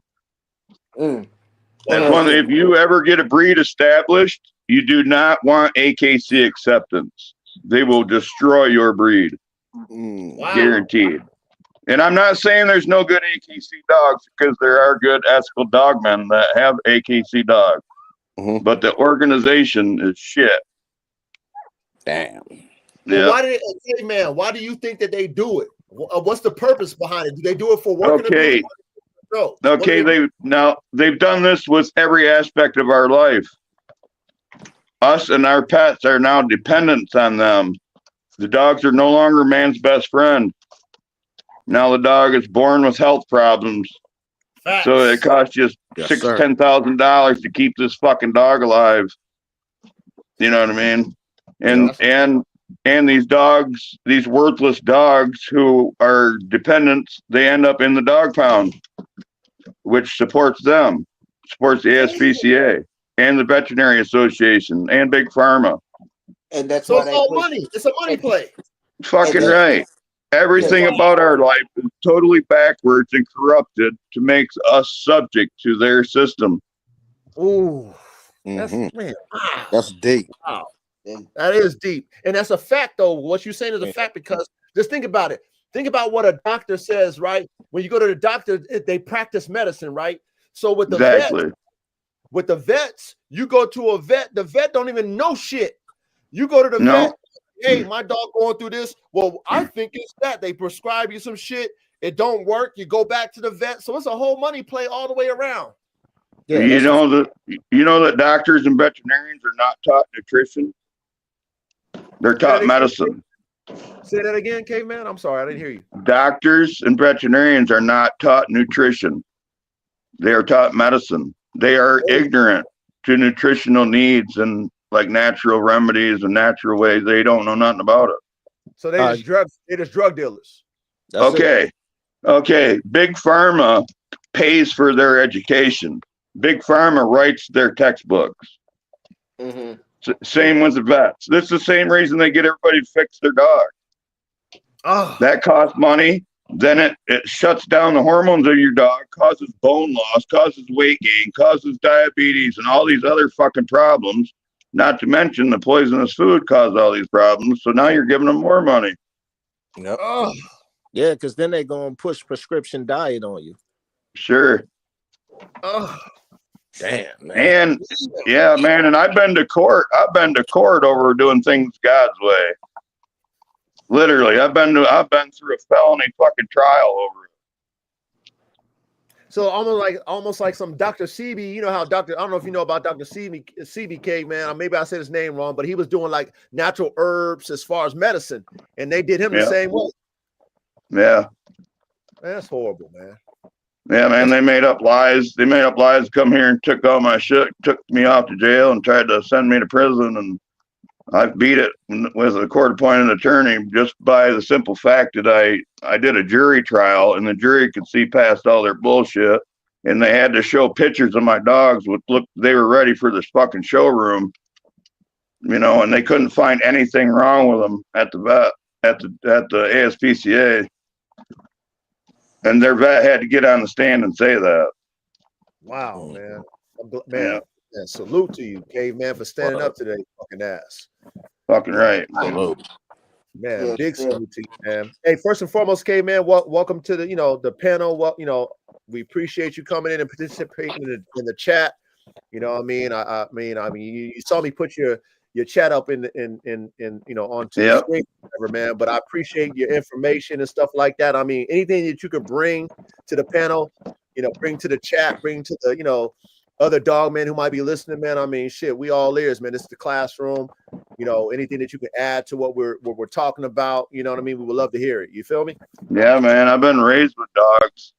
My grandfather was a houndsman. I've been raised with hounds and Bouviers and pit bulls and every kind of dog you'd ever want to think of, and actually using them. Like you guys are talking, we couldn't afford to feed dogs. If they weren't biting somebody or hunting, getting some food, they didn't have a place here. Yeah, so they real working dogs. Yeah, the work. Yeah. And that's what we are about. We're about dogs working, breeding for that reasoning of having dogs to be able to work, breeding for health, you know what I mean? Breeding for ability and stuff like that, not breeding for hype and all that crazy shit that the world is all about today when it comes to these dogs, you know what I'm saying? All this stuff you're preaching, man, I've been battling on the internet that same argument for years. Listen to what a piece of shit I am, all the backyard breeding and mixing dogs. And man, I had people telling me my LGDs that I was breeding because, LGDs, they roam way too much for a small area. I've got 40 acres, which is a lot, but for LGD, that's nothing. Yeah. What is So LGD? you got to breed them. Like, what's that? Guardian. Yeah, like Great Pyrenees. Okay. Great Pyrenees, Kangal, that. Well, so I mixed them with a local shepherd type farm dog, so that the dogs didn't roam around so much, and so they didn't bark all the fucking time. And I'm using them on my farm. So I post the excess puppies, and I start breeding these dogs, and I got people telling me what a dumbass I am and that these dogs are going to kill my chickens. And as things progress, I'm like, well, I've been doing this 6 years. When are they going to start killing my chickens? Because they all my animals free range together. Nice. Nice. That's dope. And so, okay, to piggyback off what you were saying with your livestock guardian, I have my first Kangal, which is my first livestock guardian, right? And then of course I got all these type of bulldogs and high prey driven dogs. Now I got her from when she was a little bit older, but she's been raised around these type of bulldog type dogs. However, me dealing with a livestock dog, livestock guardian dog for the first time, I see her temperament, and of course her nature is her nature. So even though she adopted what she's been around because they're pack dogs, her nature is her nature. So she deals with my pit bulls in a way to where it's like, okay, she's almost like a mama guardian type, but anything outside of the pack, she's ready to kill shit. You know what I mean? So that's amazing about them livestock guardians. So I can definitely relate to what you were talking about with, how they're not killing your chickens and shit like that, which people would think they would, but it's like, no, if they're bred correctly, they should be able to do what they're fucking bred to do. Yes, sir. Yeah, most people are clueless. They've been educated by the TV and the internet. Yeah, exactly. They're not actually doing it to understand what we're talking about. And then, of course, if it's something that's very trendy, which is whatever everybody says you should be doing with these type of dogs, if it's contrary to what everybody's trending and talking about, then like you said, everybody's against you. Oh, you're stupid. You're crazy. What the fuck you think all that shit is what it is. But it's like, unless you're doing it, you don't understand what we're talking about. And that's why even with me, and I tell my brothers this too, it's like people be in my comments and I whatever, say what I say, show what I show. And I always tell them, I don't even combat them back and forth, but like, it sounds good, spectator. Cause at the end of the day, you in the stands and I'm in the game. So you can comment all day long, but you're not in the game doing this with these dogs. So whatever you say is like, whatever, spectator, sounds good. And that's how I leave it. Because they always gonna have something to say about what we're doing. Yeah, I always tried to educate anybody who was listening or watching, or at least get people to do their own research. I never let them just talk their bullshit. I was combated it, whatever. It's just not worth it because they're not gonna. It's like if you have an ear to hear, let them hear. They're not. They want you to combat them for the drama. They're not really into it to be educated for like they don't want to learn. So you trying to really teach them, like, hey, by the way, yeah, you say this, but here, let me give you the truth. They don't want to even hear the truth, even though it is. So it's not even worth. And they don't have dogs. Yeah, and a lot of them don't even have dogs, Young Ready. That's a fact. They have dogs. Yeah. I was more or less saying for anybody watching, anybody reading the debate, like people that don't know, neutral people that might have to make decisions later. I hate to see them make decisions based off the wrong information. Right. So, yeah, I made myself that target. That's why that happened to me. I knew it, you know what I mean? But I never have been real scared. So,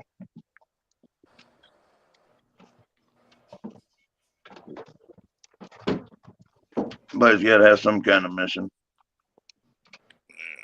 So what kind of variants have you seen with the dogs you're producing, Caveman? As far as what do you? With the you said the Kangal and the Pyrenees. Oh, they were. It was crazy because one of the reasons that I mixed the dog is because I had he was fucking huge. If I told you how big he was, you'd think I was lying to you.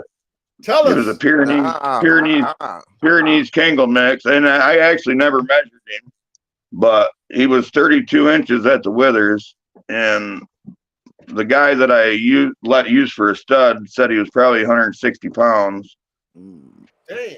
But you know, I caught a coyote in a trap and I brought it home and I showed it to these dogs and I turned it loose and I turned the dogs out after it. Well, that dog was so fast that he caught that coyote. But the coyote, when the dog got like a foot from it, the coyote just balled up and begged for mercy. Well, then the dog just bayed at it. Well, I want dogs that'll kill it. I don't want to have to get up in the middle of the night because my dogs are barking at something. I want them to kill it. So I mixed them for that, and because those Pyrenees like to bark. They actually don't. They're not bred to fight. They're bred to be white, so they blend in with the sheep. Right. And to bark, and the wolves and shit can't tell where the barking's coming from, and they leave. The Pyrenees don't actually usually fight with anything. So I bred them so that they would actually kill the shit, you know. Yeah. And I just selected. I kept all the puppies and bred the ones that were good. I mixed in. I ended up using 3 different males and 6 different females to make my breed. Did it work? I mixed in. Yeah. Oh yeah. I mixed in some Akbash too. Got some Akbash from out west. Oh, I like those. Wow. Yeah, they're pretty tight. They're fucking like owning a wolf. Wow. Yeah, that's like owning a fucking. Yeah, that's as close as you can get to a wolf right there without getting one.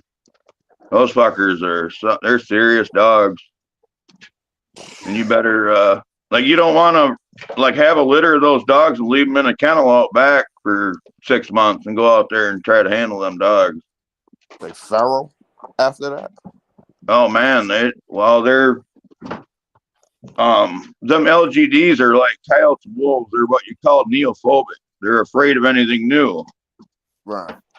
Okay, well, as these dogs mature, that fear, you know, it's fear of a threat. Well, that threat, instead of turning to flight, turns to aggression, turns to fight. You know, and if you haven't socialized yourself even with those dogs, they won't fuck with you. And matter of fact, if you try to handle them, they'll fucking tear you up. Wow. Yeah, that's one thing with the Anatolians. Like they'll put them out with a flock of sheep or a herd of cattle on the open range and leave. You know, and there's no people there fucking with them. And then they come back to load the cattle up, and these dogs are trying to eat them. They're their own dogs, but those dogs are there to protect that flock, and you don't belong there. And see, yeah, they're not, and they're super, super intelligent. They ain't like no other dog. I'm telling you, these dogs are fucking smart.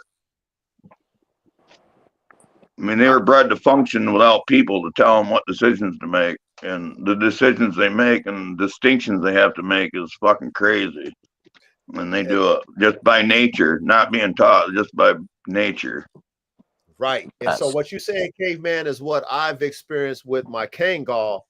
You know, me just being new to the whole shepherd breed itself, or, you know what I mean, the shepherd guardian type breed itself, but just me just learning her and seeing how she is, like you said, very intelligent, like, you know, like she knows to not hurt the dogs that's in her pack, even though they might be over there trying to play rough with her. Like she knows that she can kill it. Like, you know, like she has common sense, like I'll kill you, like type stuff. And at the end of the day, but at the same time, she has common sense to understand that anything, like I'm gonna say, anything outside the pack, like anything that's in the woods making noise, man, that bitch is on it. Yeah. And she can kill it type shit. You know what I mean? So yeah, everything you're saying, I'm learning that type of breed, man. So man, I mean, man, thank you for you know, sharing this stuff with us. Yeah, they watch the air for eagles and everything. Yeah. And then their bark, the bark of them type dogs, man. and the Kangals, like I said, the most vicious deep bark I ever heard out of a dog. Yeah. I'm like, man, that shit is vicious. So okay, let me ask you this, caveman. Okay, so you obviously you're a dog man. Obviously, you know, you use dogs to work, you create dogs to work. like what other types of dogs have you encountered, have you dealt with that you would say that, you know what, you've seen, you know, qualities in, and when it comes to work, or you've seen that might have experienced that might have been a piece of shit that people might have told you that would have been, you know, great. Like, give us, you know, your experiences with dogs, if you might, you know, want to add to that, if you can. I'm not sure what you're wanting me to point out. So, okay, so you said you've had pit bulls, you said you've had different breeds. So out of the breeds, you know, like you've experienced between the different breeds that you can tell us plus and minus, you know, between all the different dogs that you've experienced. If I, you know. All right. I think I started to notice something about black and tan dogs. They're dumber than fuck. I've had black and tan coonhounds. I've had Rottweilers. I've had Dobermans. And I don't know. And it might just be just me. They might, you know what I mean? They fit someone else. And I mean, they're very loyal. And most of them are trainable, which trainable often means not real smart, actually. People think because the dog's easy to train that it's super smart, and it's usually just the opposite. Elaborate the smarter the dog is, the more likely it is to tell you to go fuck yourself. I got more important things to do than your stupid, amusing shit like chasing a ball. You know what I mean? Right. That's stubborn. Yeah, like the Pyrenees, they're super intelligent. They're one of the hardest dogs to train. You know, but they're not made for that.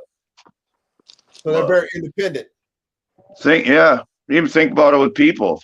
You know what I mean? The smarter they are, the more independent they are. The dumber they are, the more likely they are to follow you. Wow, I never thought of it that way. Yeah. Because you would think a dog that doesn't listen, you would call it stubborn. Oh, you're fucking dumb. You know. Okay, stubborn is a very desirable trait if you know how to train a dog. Elaborate, Cable. You got to elaborate now. Okay, stubborn. Let's take, for instance, a coonhound or a pit bull.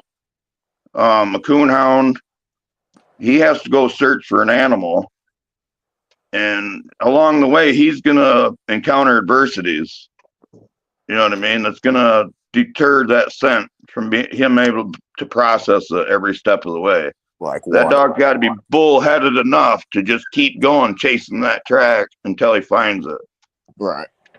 A dog that's not bullheaded will not chase that track. He'll go, oh, there was an animal here. I can't see it, therefore I can't catch it. Fuck that. Okay. You know,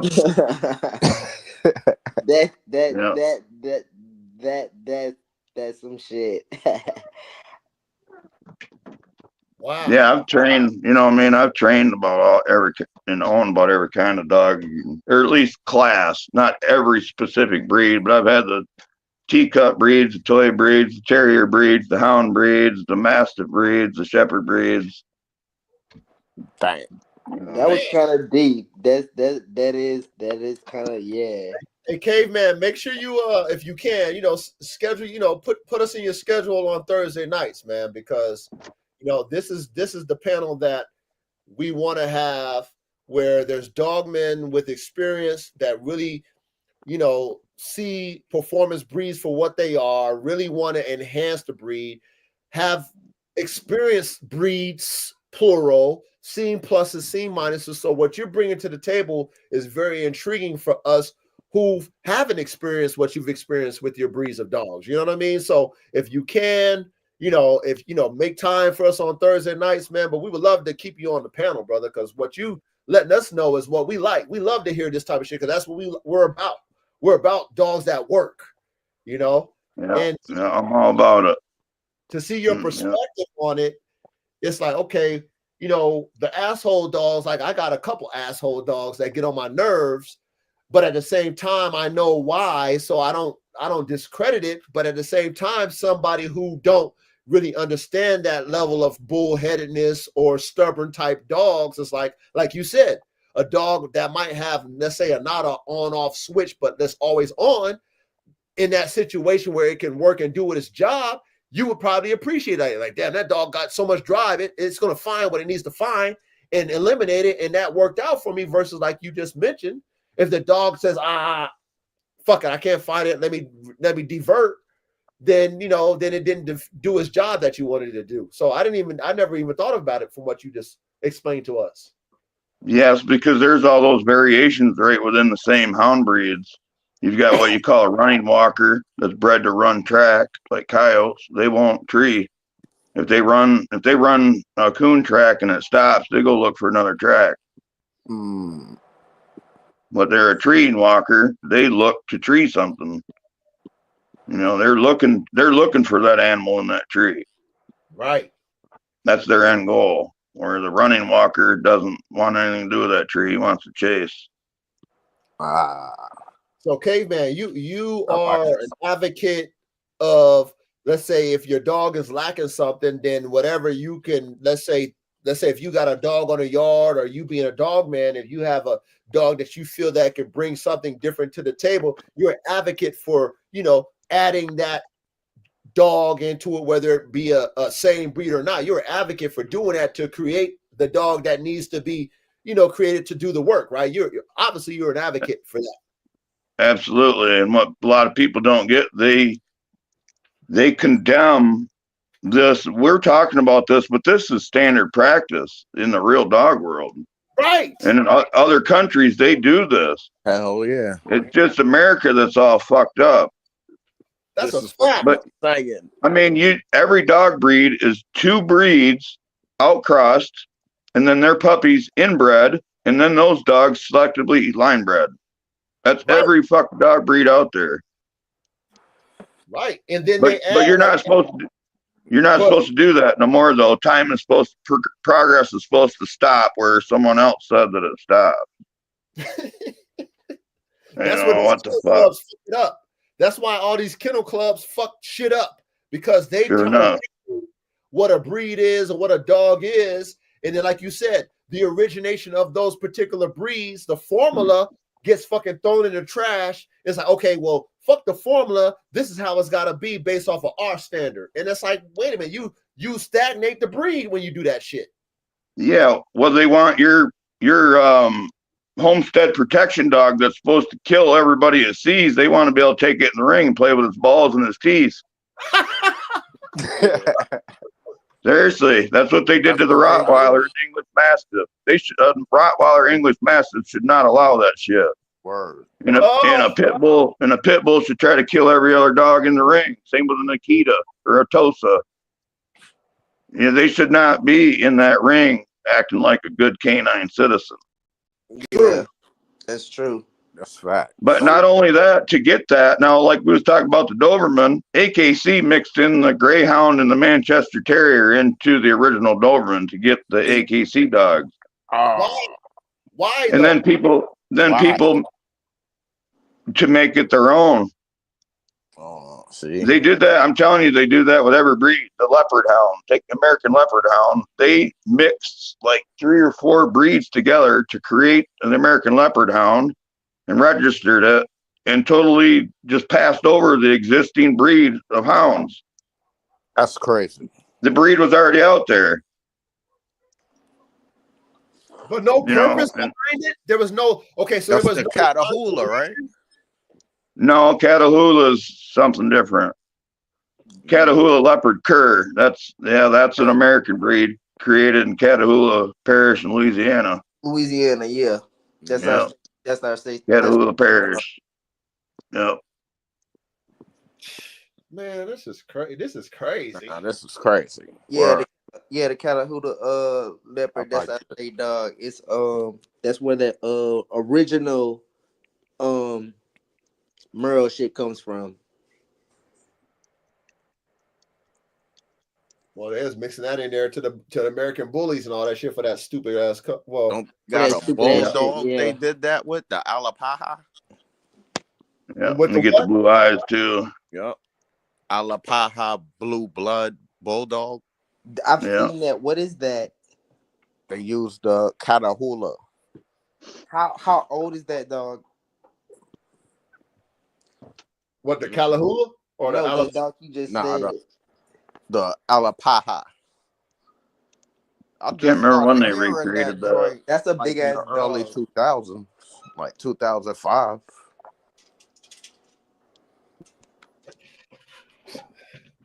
So Yeah, caveman. AKC recreated the Irish Wolfhound too. Damn. Really? Yeah, What I they bet you. Well, okay, and like the Great Pyrenees, if you get an AKC Great Pyrenees, about guarantee it's got golden retriever in it. I can And that's see pretty much what an AKC Great Pyrenees looks like, a white golden retriever. Yeah, I could see that. Yeah. Yeah.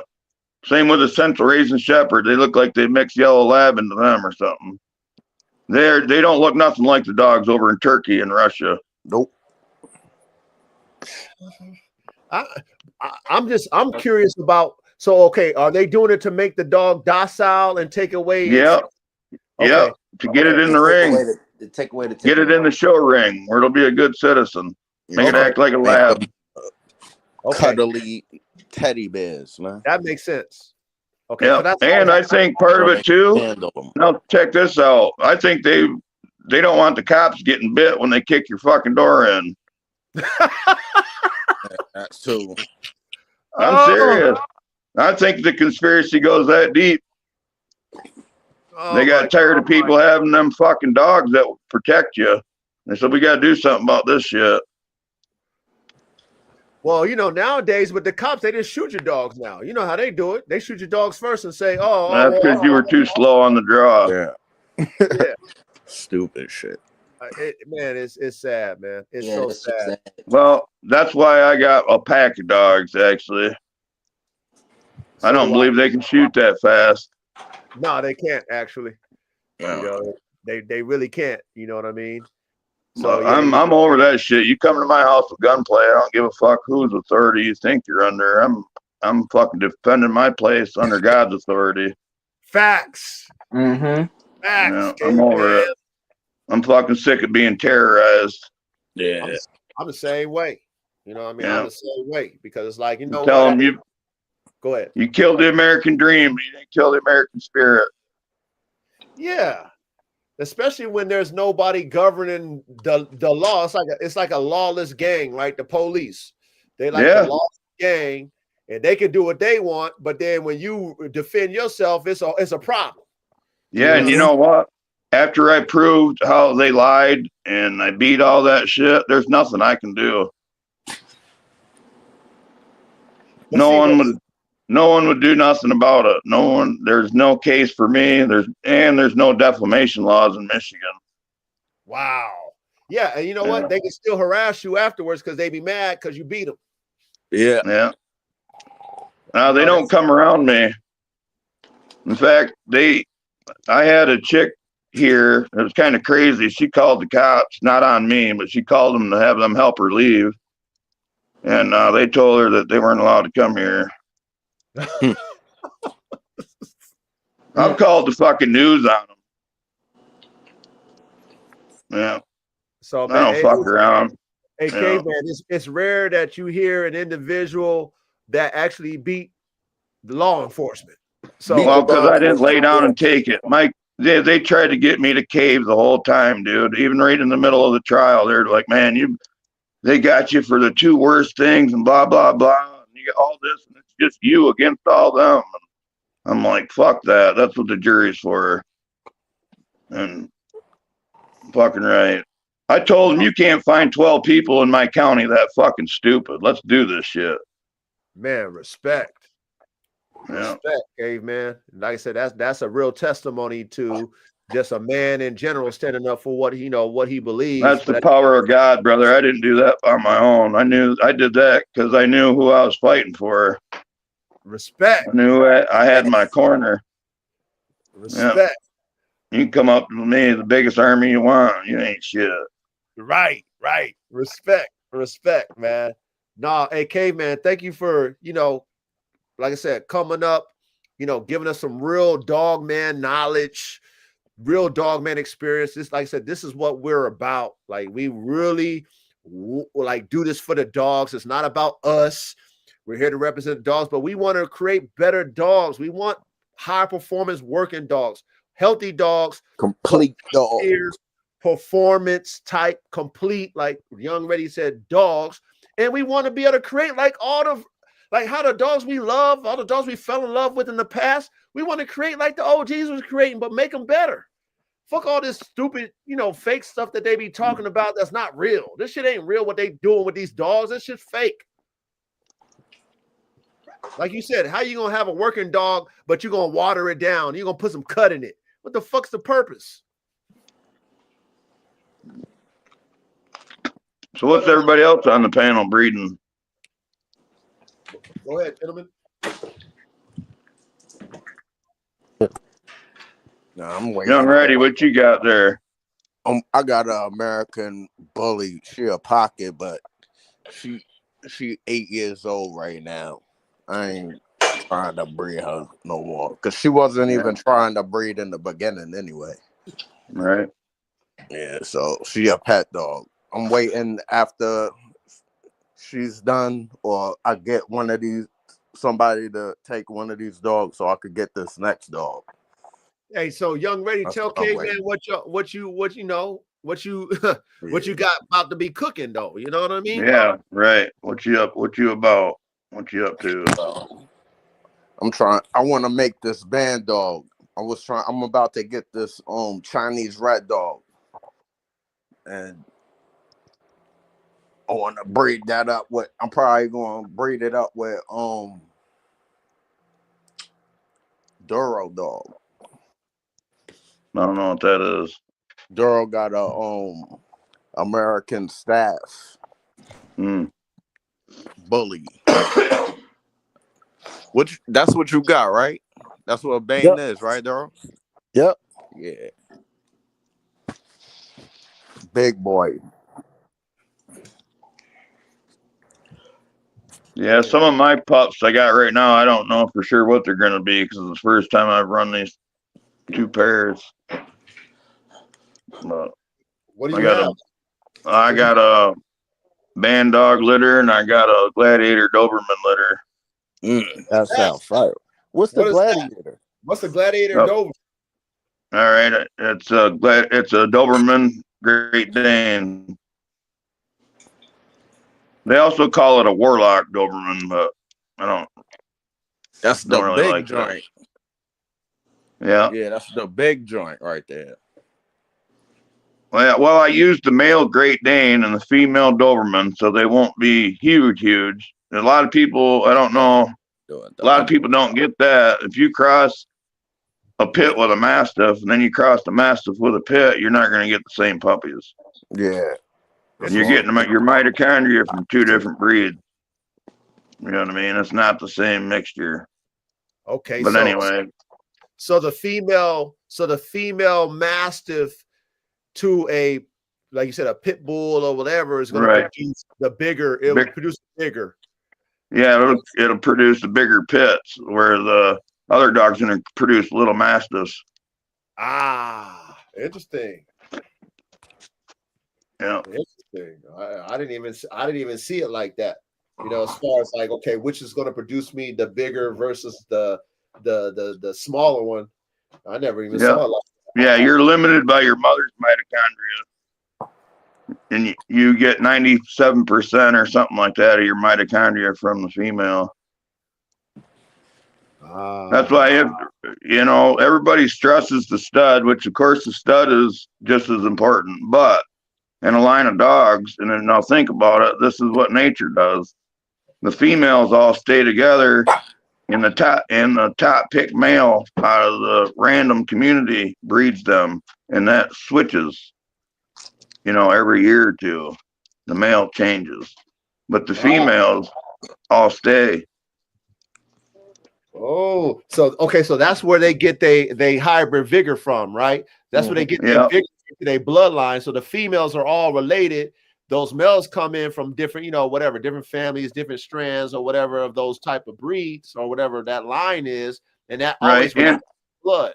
And just because of the way things work, everybody, let's say, for instance, every 3 years, one of those males from that herd comes back and breeds his grandnieces. So there's still line breeding. That makes sense too. That makes sense as well.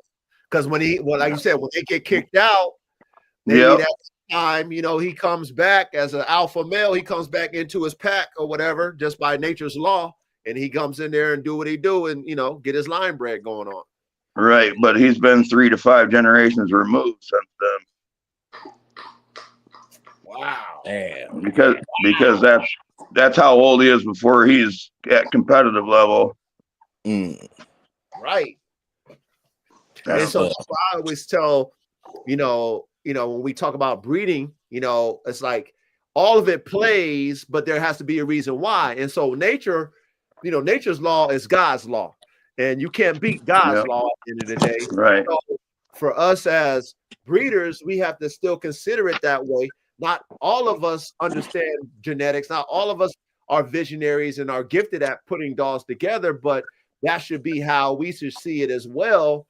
It's like there should be inbreeding for a reason. There should be outcrossing for a reason. Everything should be for a reason. It's not just, okay, this is the formula and it is what it is. There needs to be a reason why you're doing the formula to make it make sense to make better dogs, just like nature does, right? Yeah. Nature just doesn't just have a program and it is what it is. The law of nature's law allows these these animals to breed the way they breed, and of course it makes the superior animals to continue on with the lineage. And that's how we got to see it as dogmen, but most people don't see it that way. So how you broke it down makes a lot of sense.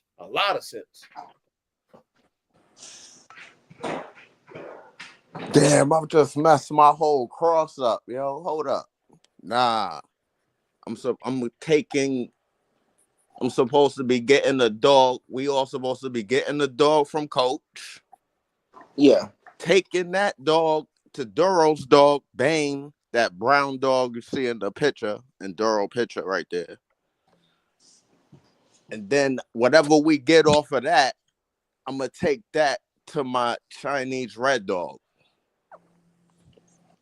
and make that out of that. See the band dog out of that. Let's keep doing that. And like I always tell y'all, if you can, once you make your F1s, F2s, whatever you feel like, okay, that's my foundation, keep all of them damn puppies and build off of them. So just like Caveman was talking about how the females all stay together, right? So you got your family of genetics, but then that key top tier male gets to breed to all those same genetics, even though there's a variation to those females. Because even though they're sisters, right, they're still a different part of that genetic pool, if that makes sense. Right. Which will still. Does everybody know what a Punnett square is? What did you say? Elaborate if you can. Okay. Punnett square. It's something you should look up, and it should be your basis for your study of genetics. Basically, you draw a square and you draw a cross in the middle of it, so it makes 4 boxes. And you take the male and you take his X chromosome and Y chromosome traits, if you know it. Right. And you put them on the side or the top, and then you take the females and you put them opposite, and you just connect the dots. Like you take let's say your dog was black, but he was a chocolate carrier, right? So you put big B, little b, and then you got a female that's black, but she's a chocolate carrier. So you put big B, little b on the side. And then you connect the B from this box to whatever's in that box. And you'll come up with BB, and you'll come up with big B, little b, and you'll come up with big B, little b, then you'll come up with little b, little b.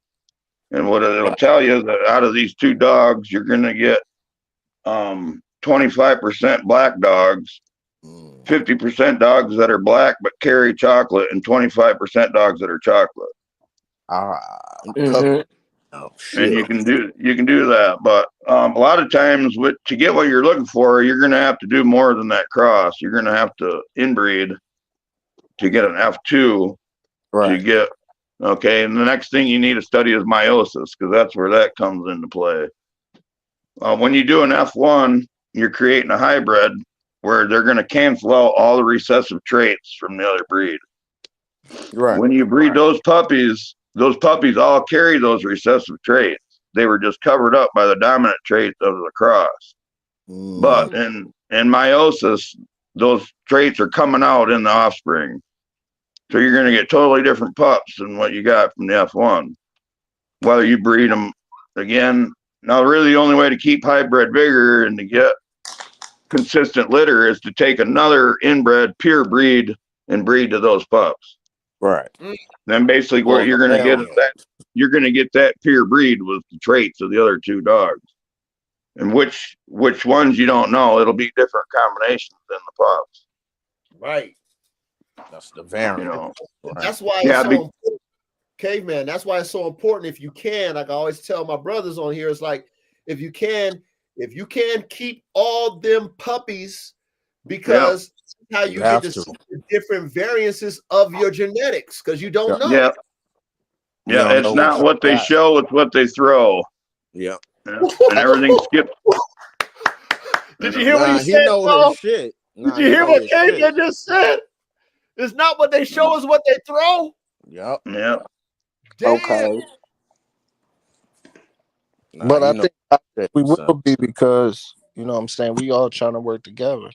Rock Solid, Ready, me, Corey. You know what I'm saying? Everybody else. Yep.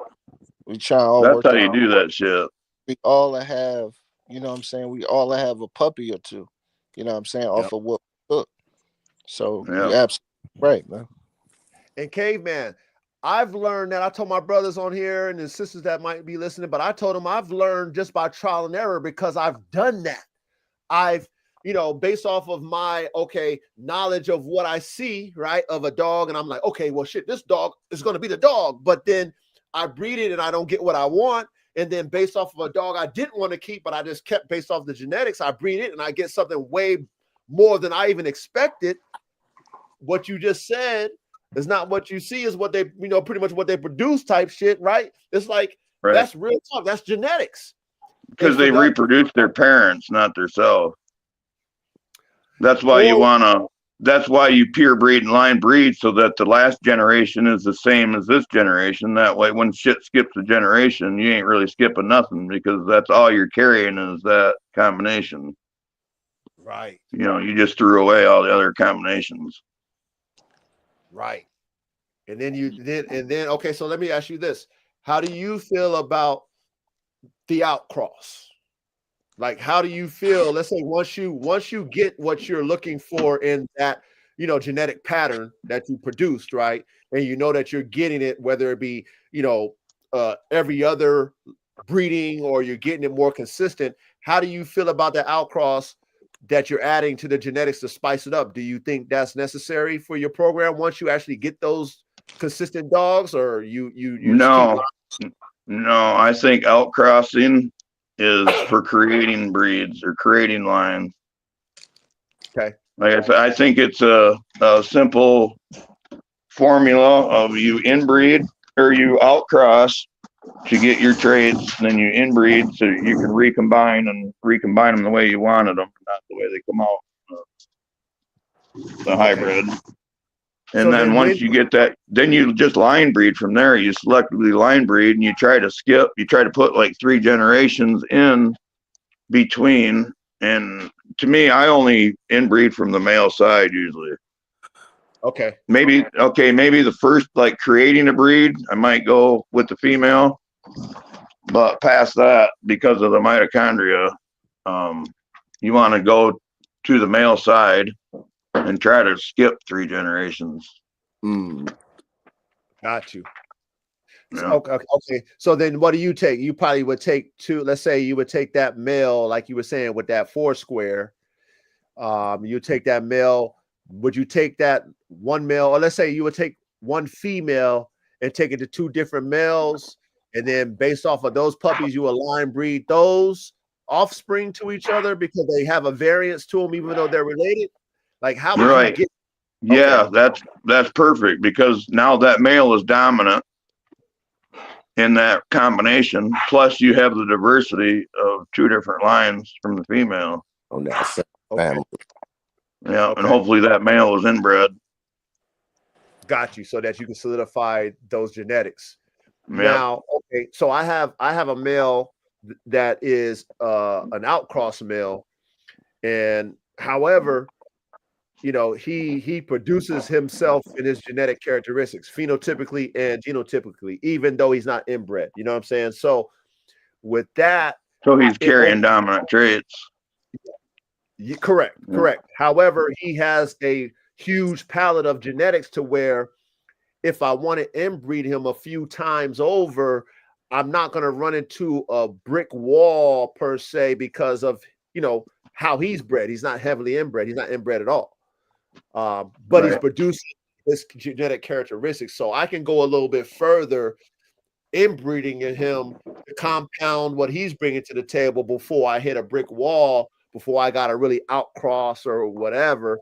But that's very rare that you have a dog that's outcrossed that produces itself the way my dog does. Yep. You know what I mean? So, but you know, that's where the art form comes in. You know what I'm saying? That's where, okay, you got to understand what you're playing with, why you doing it, knowing what you're seeing, what you want to produce, etc. You know, there's got to be a rhyme or reason. Like, you know, with the pit bull community, a lot of them talk about the 3 in and 1 out, 3 in and 1 out. Like, it's just, you know, that's just how you breed. But at the same time, there's no true rhyme or reason to it other than 3 in and 1 out. Have you heard that before? Basically people are inbreeding to the point that their line is falling apart, so they're outcrossing to bring back in the hybrid vigor and the health. And that doesn't make any sense to me. Don't make no sense at all. Facts. At all. That's facts. At all. Yeah, that don't make no sense. Know, it doesn't. And for one, all. You know what I mean? Breeding to the dog of the same breed is loose line breeding in the first place.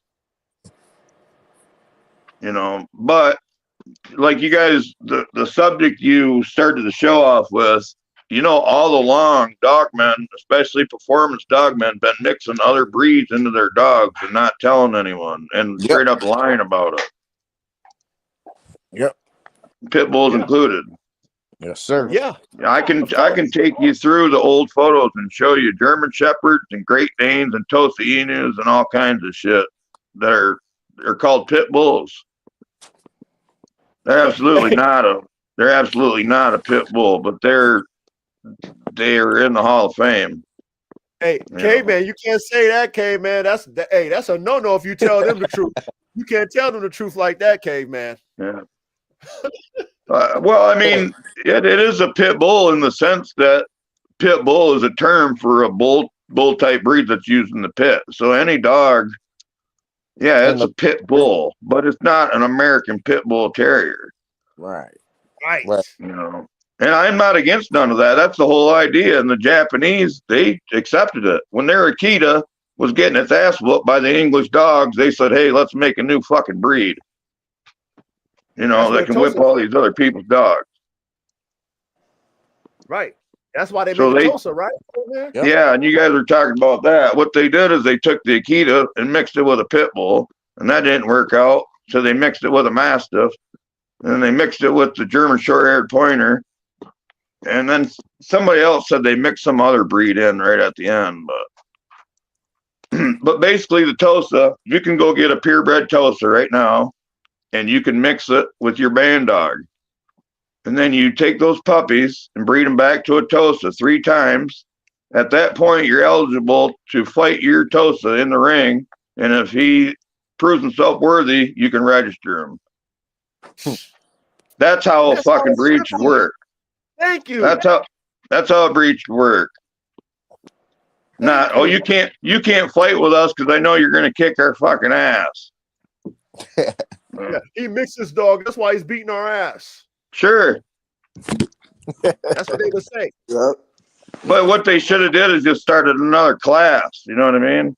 Yep. Which they kind of are. Once you get that weight gain, you're kind of in another class. You're getting out of the, you know, them little dogs, they're proving their gameness. Those big dogs, they're proving their gameness, but they can end a fight before gameness comes into play. Right. You know, because they got hard mouth and hard drive and all that, you know, and they can mutilate a dog before they're tested before their gameness is tested, they can ruin another dog and end the fight. Yep. Correct. And see, and that's something that, okay, so like when we were just talking earlier with Students for Life Dogs, and he was mentioning about, hey, coach, you are part of the pit bull community. And I had to tell myself, I had to pretty much take myself out of it because, I have a dog that, is to me a legendary. I mean, I've experienced a lot of dogs. I have a lot of dogs. I understand dogs. I've been in tune with pit bulls, etc. And then, I have a dog that's become very popular. My boy, AK-47 Chopper. If you don't know Caveman, he's my double XL pit bull freak of nature. But I've seen him. So long story He's a short, beast. there's individuals out there that want to hate and say and call him a cur, and that's this, that, and the third. It's like, bro, if we was really in that life, you wouldn't even have a dog to compete because he's out of his weight class. And then one bite from this dog will demolish your game dog. One bite. He will crush that small 35, 45-pound dog with one bite. But they don't understand that concept because they're just so stuck in the allure of what the game dog is supposed to be. And it goes back to what we were talking about. If I was competing against you, Caveman, right, and we were, matching, and let's say you had a dog that you had that was your pit bull that I know that was whooping everybody's ass, but I bumped my head by mixing a dog by accident and it was beating all my shit, and I take it to your shit and beat your shit. You think I'm gonna tell you, Caveman, that this is a mixed breed? Of course not. Nah, hell no. Of course I'm not gonna tell you. But I guess what? I beat Caveman, who was whooping everybody's ass. Yeah. So that's how dogmen who was really with this performance dog type of shit was creating these top tier dogs, like you said, Caveman, that you could see these different breed variances in them, but that didn't matter when it came to the weight and the date. It didn't matter what they look like. But now in this day and age that we are living in today, where it's all nostalgia, it's all past tense, it ain't what it is today. It's all about what the dogs used to do, and that's what they project. It's about, oh, this dog looks like this, his dogs look like that. It's not this, it's not that. That's how they dictate performance dogs, and that's not how the originators of the craft created these dogs. And that's what we're all about. It's like, okay, listen, we need to get back to the fact that if these dogs aren't able to perform at the level that we want them to perform, then we need to get in the lab as dogmen who create dogs and make them perform that way. We need to create them that way. We can't go and say, okay, well, fuck, the mathematics is what they say it is, and we keep breeding it the way they tell us, but it's not working. Why are we not changing what's not working? Because the old timers was doing that. Why is it changed now? The breed standard used to have a purpose before it got corrupted. That's a fact. For instance, you look at a Doberman, you look at a Whippet, you look at a Greyhound, you'll notice they all have certain traits. You notice they all have tight cat-like feet. They all have long, slender legs. They all have small stomachs, deep chests, arch in their back. You know what I mean? Fast. So the purpose of that was, like, if you took your hound in, you can put your hound up on a bench and you look at a dog and he's got big old splayed out feet, and you say that fucking dog can't run no 18 miles. Or that dog, he's like a Greyhound. Well, that dog can't run 18 miles. Where a Mastiff can't run 60 miles an hour. Right. So that them breed traits had a purpose, but AKC corrupted all that shit.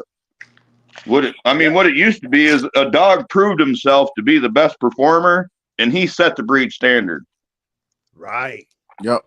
Right. And that was regardless of the breed. Okay, regardless of it having, let's say, tight feet, splayed feet. I mean, it's like, I think of it like this. When you think about athletes, right, and their injuries and stuff, like, for example, you see an athlete and you go to the locker room, and let's say they're in the locker room, their shoes is off, and you see them with fucked up feet, fucked up toes, but these motherfuckers is running 4.3, 4.2s, top tier athletes. They got injuries and stuff like that, right? But then you go to the show ring and everything got to look perfect and all that shit, but they can't do what them dogs or them athletes can do that are all messed up or whatever according to the cosmetics. And a lot of times with these dogs, and even with us as humans, right? Like you, caveman, with the authorities, right? The law enforcement. It was your heart and your gameness that beat them damn law enforcement. Now, of course, you know, you were right in what you were about with your dogs or whatever your situation was, but it was the fact that, like you said, I'm not going to bow down to you. A dog, when they talk about gameness, it could be leg broke, mouth torn off, but the fact that it was going to win by any means necessary made it a top tier performance dog. Who cares how it looked? And it goes back to, like you said, with the AKC, everything's about looks and what it, you know, it's got to look like this, it's got to look like that. But then them dogs don't live long, they can't perform worth the shit or whatever. Then you got this sloppy dog that's the top tier performer.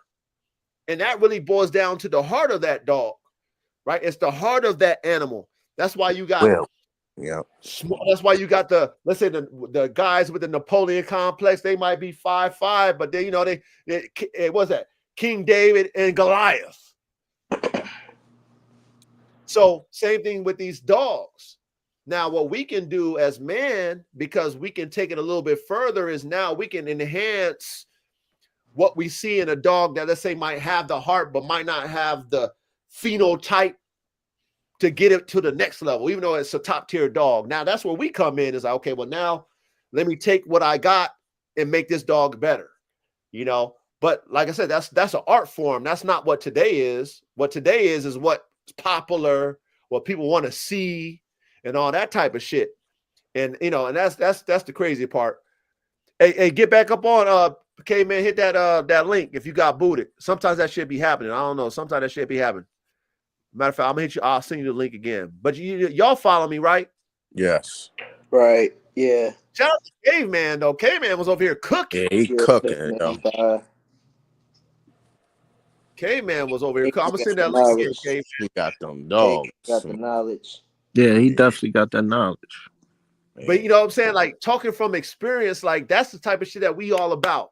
We about really loving these dogs for what they are, really being in tune with the performance, you know, and giving you real life shit. We ain't over here capping. You back on, Caveman? There you go. I'm here. Okay. We got Soul Power gonna come up here too. But salute, Soul Power. My G, salute to the panel. What's good? Hey, is CDC in the chat?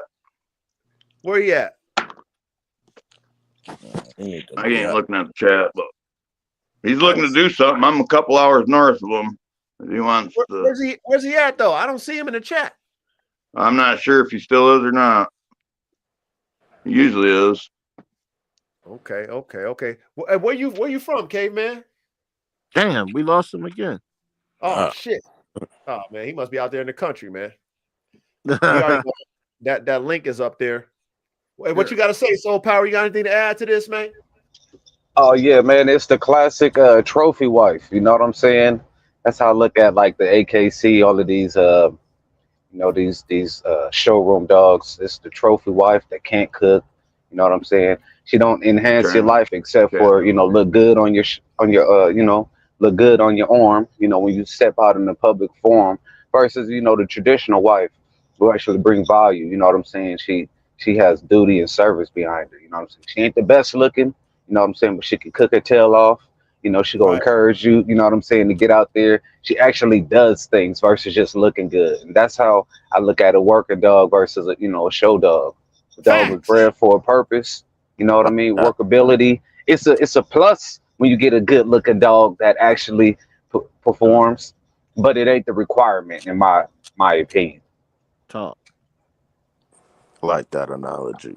Yeah, talk, bro. Basically, what they do is they do everything overdone. Like the Great Dane, they breed it 4 heights instead of it. It used to be a big hound. Now they just breed it to be the tallest dog. Or the English Bulldog used to be able to fight bulls. Now they breed it to be the fattest, shortest legs with the most caved in face. But yeah, I mean, hell, even the German Shepherd. Look how the breed has deviated since the 1940s. That splayed back, it almost resembles a hyena in its structure now. Yep. Yep. Roachback. Roachback. God damn it. That's bullshit. Oh. Yeah, all these dogs had a purpose and a job. In the beginning, right? the Like beginning. even like the companion dogs, like the little dogs was over there, you know, Warming up varmint feet. control, right? The smaller dogs was bred for the varmint control, rats and all that other shit they be over there doing. Oh, I seen this one dog that was bred to turn the spittle, like turn this spittle thing where they was heating up coals. So almost like a hamster. Yeah, almost like a hamster. That's crazy. It's called the turn spittle dog. The turn spittle dog. Fun fact, that's what the original treadmills were used for. They were used to wash your clothes, and it just happened to work out as it became an exercise equipment. But it was used literally just to turn your clothes. And they started using the dogs as well. You know what I'm saying? I think it was Kobe. Uh, he figured out, hey, maybe this actually works to burn the dog's energy as well too. Right. Washing clothes and burning the dogs. Wow. Okay. That's interesting. Hey, you gotta love the classroom, fellas. You gotta love the classroom, man. Come on, man. This is what excites me about dog talk. Not the drama, not the bickering, not all that. I love to come online, being that we worldwide, right? Nationwide, worldwide. Other dog men from around the world, around the nation, coming in with their input and educating. You know what I'm saying? Like we coming out here with great knowledge. And then not only that, based off of this information that we're talking about, you can apply this shit to see if it works. Facts. And then if it works, we just elevated ourselves as dog men and dog women. We just elevated when it works. And that's how we should always see this shit when it comes to these dogs. We should come on here. We should come here to have an ear to hear to listen. And also, if you got something to give, man, give it. Don't be over there holding it in. You know what I mean? And want to be the gatekeeper of the knowledge. Right. Get that shit out. Right. Because real talk, like it say in the Bible, there's nothing new under the sun. Just because you know something don't mean that it ain't been done before. And that's why I love us as Pioneer Dog Men, is because we can tell the truth. Mm-hmm. We ain't gotta lie. Why I gotta lie, man? I mean, shit. This is how I cook the dog up. No either. Right?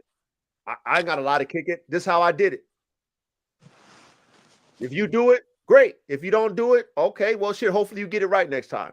Or if you do something that's better than what I did and you tell me, now I can level up off of that. Wow. Facts. What? We should all be raising the bar. That's how we all get better as dog men and dog women. We raise the bar. And I hope that we can take this platform that we have over here, that's Pioneer Dog Men and Dog Women, and just really just keep raising that shit. And that's why I was telling Samurai, shout out to Samurai, when he talked about he gonna do his own thing, and he's into making, he got his yellow dog line or whatever, and he's into making that dog more of a protection type dog. It's like, bro, if you want to add whatever you want to add, breed type, do it. Now, if you want to keep your pit bull pure, go take your male and go collect the semen and put it on ice. If you just want to have that just for your own sake and you want to have that pit bull pure that you got, take your males, put them on ice. But other than that, if you're trying to create these protection dogs, you're going to have to add something if you want to compete. Your pit bull ain't going to be able to fuck with them top tier Malinois. You're going to have to make your pit bull a bull herder if you really want to compete, to be honest. You feel what I'm saying? Yeah. So we can't be afraid to do what's necessary to make our dogs compete at the highest level. We can't be afraid. We can't be worried about what other people think. You know, fuck them. Because at the end of the day, if you do what you want, if you do what they tell you to do, then you know what? They're going to have something bad to say about that too. Yep. So it's like, okay, if you're going to have something negative to say either way, I'd rather be true to myself and true to my program than follow along with the in crowd and then y'all still hate on me.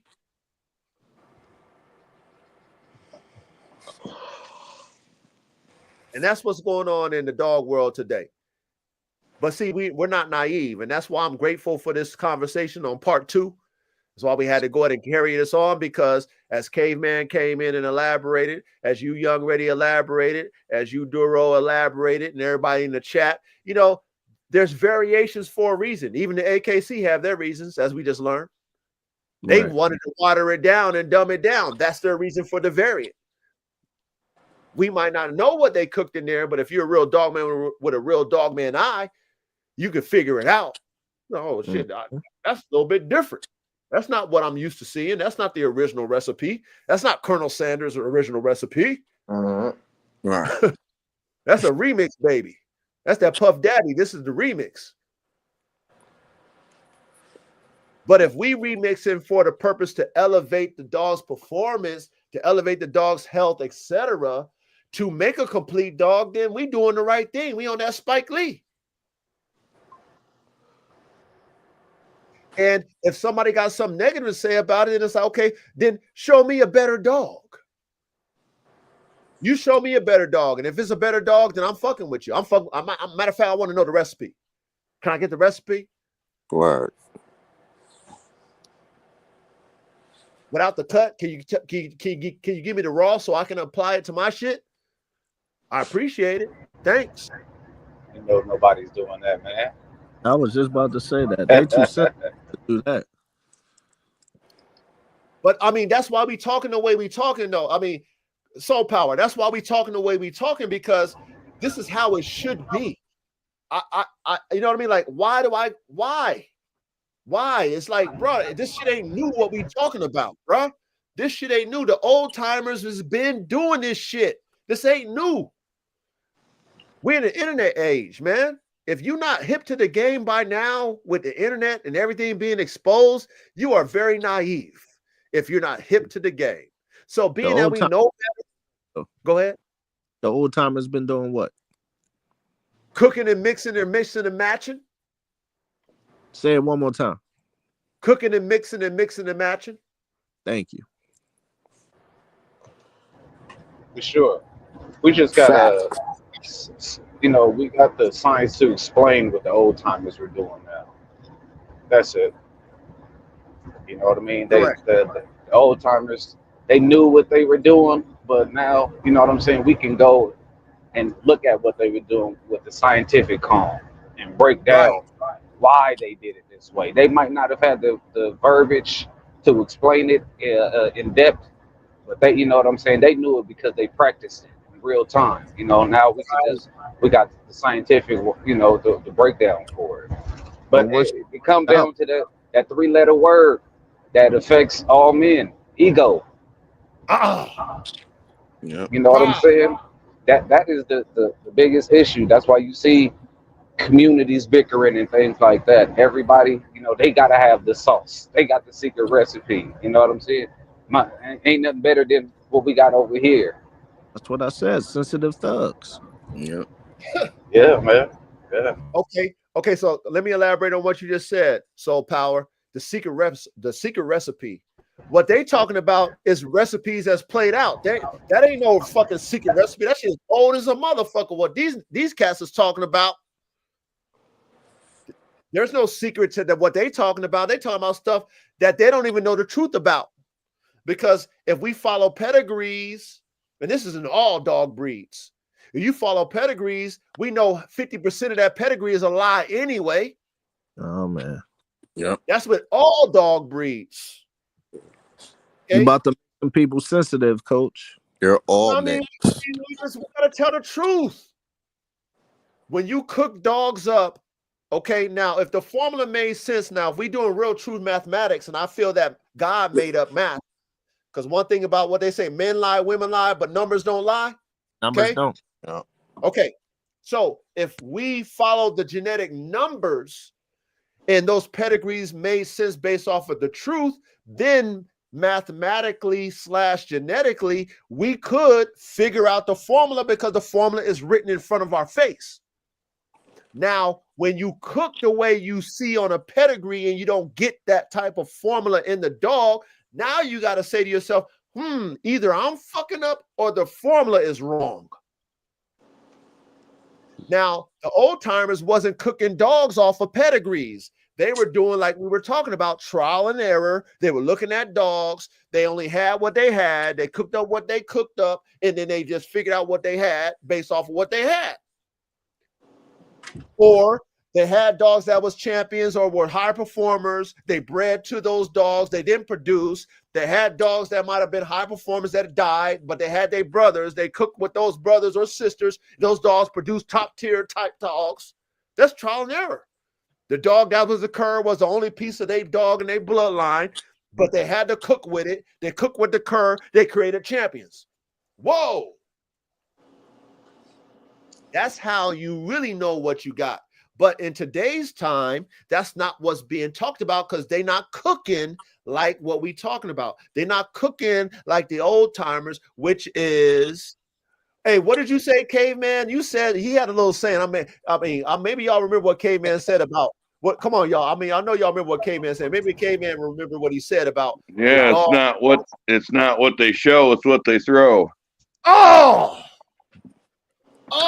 Yeah. Drop the mic. Fire. Drop the mic. You heard that, Soul Power? For sure, for sure. You know, I like to throw in this caveat too. You know, those slight intangibles. It's like Kobe. His father was a hellified basketball player, right? Right. But he gets in there. His father was actually the more bigger specimen, if we use it in terms of dogs. He was the bigger guy. You know, he actually was smaller than his father. But the thing that he had more than his father was that drive, that intangible, that will to win, to constantly, to put up 10,000 shots a day, practicing and repeating the same move until he mastered it, and then going to the next stage. And knowing that at some point in his life, when he loses his athleticism, this was going to carry his game. You know what I'm saying? Putting up the left hand shots, those tangibles right there, the great. Damn, you breaking up, bro. Percentage. Oh man. Yeah, you cooking, man. Can y'all Come hear on, me? man. Yeah, repeat that, bro. Can y'all hear me? Okay. Yeah. No, I was saying, the brother he was it was the intangibles that made him great. It wasn't that he had the best athleticism or things like that. Doing those 10,000 shots, him doing those repetition, that repetition of his left hand, so on and so forth. That was the thing that carried him later in his career and made him the great player. And same thing with these dogs. Yeah, we breed him for percentages, intangibles in those dogs that might not have the greatest athleticism, but they got the spirit. And that's the thing that you know what I'm saying, can't be replicated. Right. You just those 1 in a million dogs or 1 in 10,000, whatever the numbers is behind that. And you know what I mean? And I don't think we can account for that when we are trying to breed the dogs, you know what I mean? Because I think it's just something that just is a spirit. I don't think you can replicate spirit. You can replicate the genetic material and everything like that, but that spirit, that connection that you have with that dog, you know what I mean? The perfect storm, as they say, I don't think you can replicate that. Those things just happen authentically, and I think that's that God particle right there that can't be replicated. And okay, so what you saying, Soul Power, that's why what Caveman said is to drop the mic.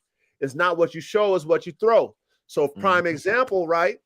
Who would have known that Kobe's dad would have produced a Kobe? Facts. Well, Kobe's father was a hell of a fight baller too. Remember, But Bean was in the league too, 6'10". Yep. You know what I'm saying? listen, he produced. But listen, he produced better than him. He produced a freak of nature, which is Kobe Oh Bryant. yeah. That's what I'm saying. Either True you gonna indeed. Look at so LeBron James. Bronny same ain't thing. nowhere near him. Look at Michael Jordan. But He his ain't nowhere son, near but him. the second son is gonna be the better one. Right. The Right, second But son it right, is goes back getting to big, the Bryce. Yeah, right. but that's what I But said. It goes back to what K-Man it's said. the right. like a It's not skiff. what you show, it's what you throw. Right. So I can be a legend, but I can produce 3 sons that ain't ever gonna be up to my level or greater. Like you said, it's the spirit, right? The Yeah, genetics is there. You come from the daddy, right. you come Right. from So, that genetic background, but what was in your genetic makeup, which is like you said, the spirit that comes from God. That's why that hybrid vigor is so important Uh, Can I throw when it this in comes to there too? dogs. Go ahead. Yeah. So environmental pressure as well too. mm, You know what I mean? It could these Epigenetics. things.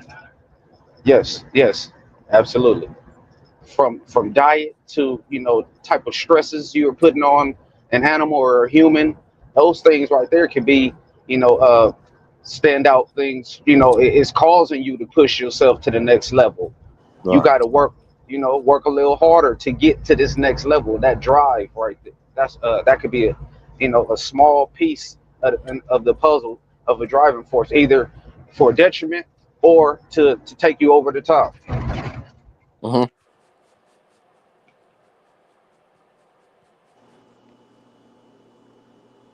Nah, that's facts. So It's so many. it's too When many. you're a scientist, listen, when you're a scientist or engineer type individual, you have to take everything into the equation, right? Because everything plays in life. Everything plays. Plus, minuses, and the differences plays. But when you're smart about things and you analyze it for what it truly is and you do the mathematics, then it makes sense. So then we can say, okay, even though I took 2 top tier parents, male and female, bred them, had the genetics to back what I should produce, but I didn't get better. Okay, well, was the DNA a dud? Not necessarily. Maybe it's the way I bred it.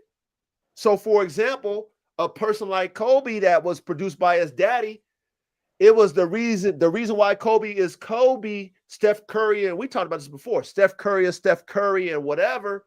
It was the randomness of Kobe's dad with the mom. Now, when Kobe's dad met the mom, he wasn't thinking, oh, we're going to breed and we're going to make the best son. That's why I'm marrying you. No, it was just random. However, those genetics connected, produced a being that was Kobe Bryant, or like we said, Steph Curry's parents bred. Wasn't like, hey, I'm marrying you because we're going to produce great kids. No, they're like, oh, I love you and we're going to get married. But genetically, that vigor produced these freaks of nature. This is where us as man don't have control over that. Like you said, that's that God theory, right? That's God. But at the same time, that's nature's law. When we're talking about nature's law, that's how nature works.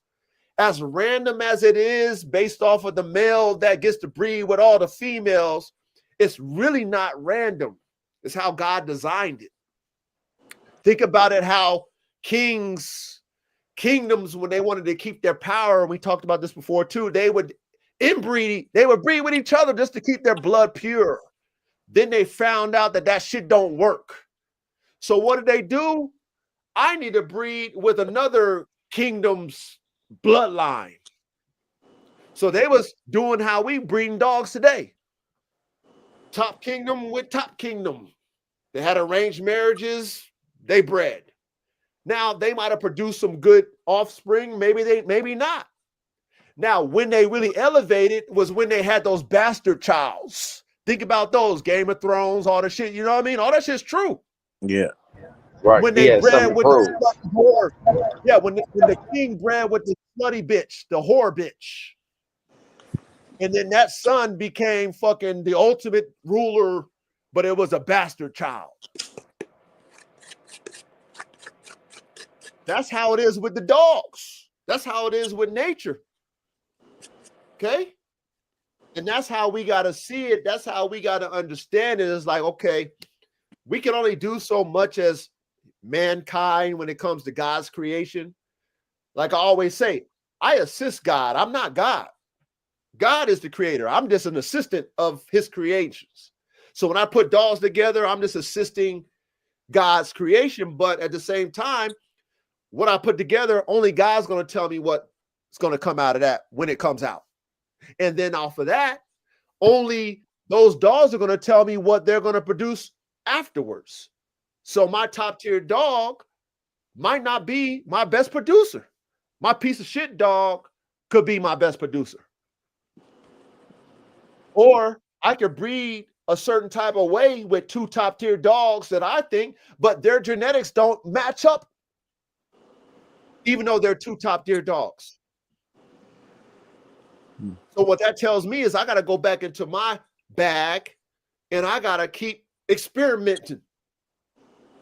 Well, let me breed it to the sister. Let me breed this one to the auntie. Let me breed this to that. Let me take this. Let me take a whole nother breed. That's where the art form comes into what we're talking about. That's where all these variations that we talk about with these different breed types come in. Because there's people out there is like, I don't like that. Like what you were saying, Caveman, you didn't like the way your certain dog that was a livestock guardian was barking, baying dogs, but not killing it. So you know what you did? You said, you know what, I'm going to go ahead and breed it with that. Then you did it, and then you got a variant of what you wanted. Now, somebody might have saw your dog and seen that dog that you cooked up and said, hey, that's an Anatolian. And you're like, no, it's not. No, this is a Anatolian German Shepherd Kangal mix. Whoa, whoa, whoa, whoa, whoa. I didn't know that. Well, shit, of course you didn't know it. But see, you, Caveman, me, Chat, we would have never got what we've our end result if we wasn't saying, okay, well, damn, I don't have it around me to add. Let me go and go out somewhere to get it. And then once I get it, let me line breed, let me inbreed, tighten it up to get it, get it concentrated enough to where it's like, okay, I got it. I solidified it. Now let me throw that vigor in there to fucking throw that explosion in that bitch and make me another Kobe, make me another LeBron James, make me another Jordan. Hey, Coach, let me ask you a question. Go ahead. When you are breeding for, let's say, to create your strand, are you simultaneously building it out at the same time, or is that something you thinking about later on? I'll always have it out. So for me, I plan to have what I wanted to do is never have to go outside my own yard. So what I decided to do is buy dogs that show me a phenotype and genotype from different families, different breeds, etc. So based off of that, I knew I had a full palette of genes that was so diverse, however, showed me the phenotypes that I wanted to see in the future, showed me the genotypes that I wanted to see in the future, to where I can always breed to wherever I have enough genetic variants to tighten it up as much as I need to before it collapses and then still outcross to something totally different. So I always had that in mind, to where it's like the phenotype I want to create, whether it be height, whether it be size, whether it be bone, whether it be head size, rears, muscle. I wanted to have all that in my genetic laboratory to where I can cook any way I want. If I want a guard dog, a catch dog, game dog, whatever I wanted, I had those phenotypes in there to breed to any of that. So I always have it out. I will never breed myself into a corner because I have too many variances of genetics, too many different types of dogs, family of dogs, breeds of dogs that I can keep going. Now, watch this, Soul Power. I'm not afraid to go to you, Soul Power. If I really want a fresh out and I'm watching your program, I'm like, yo, I love what Soul Power is doing. I need that. I'm not afraid to go and say, you know what, Soul Power, I need some of your genes over here. Because I want to have that in there so I can keep my shit fresh and keep my shit going. Because every breeding that I do, Soul Power, every breeding I do, every dog got to be better than the next. I don't want to ever have a dog that's not better than its father or its grandfather. I'm a failure as a breeder if my dogs are not surpassing, let's say, my legendary dogs is on my yard right now. So I got to have a variance. So I always have variance if that answers your questions. Yes, sir. Yes, sir.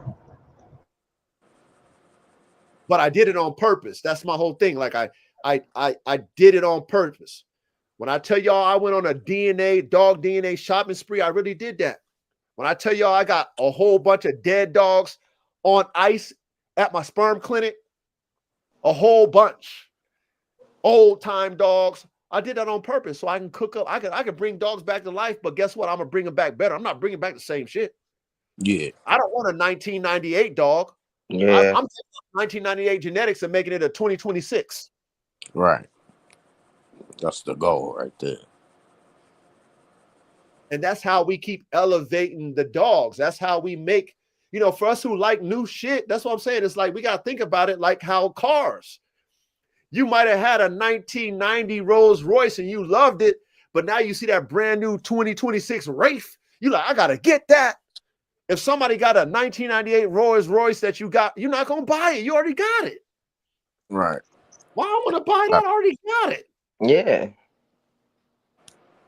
But if I got a Rolls Royce that's got all the new shit on it, now you're gonna spend that extra. Let's say you spend $100,000 on that Rolls Royce. Now you might spend $500,000 on that new shit.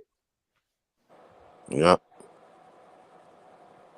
And that's how us as performance dog men, that's how we should be doing our dogs. At least that's how I see it. I have to make better. You know what I mean? Like, I'm gonna try my best. God willing, please, God, let me do it. AK, stay alive. I'm gonna try to get 50 straws at least on AK. Damn. And I will keep AK's genetics alive until I die. But guess what? Those dogs will be a variant of AK. They will not be AK from fucking 2019 when I bought them. But guess what? It will be a variant of AK. Just like how they do cars, just like how they do the iPhone, just like how they do everything else. It's still an iPhone. This is the iPhone 17. Are you conditioning him when you draw from him?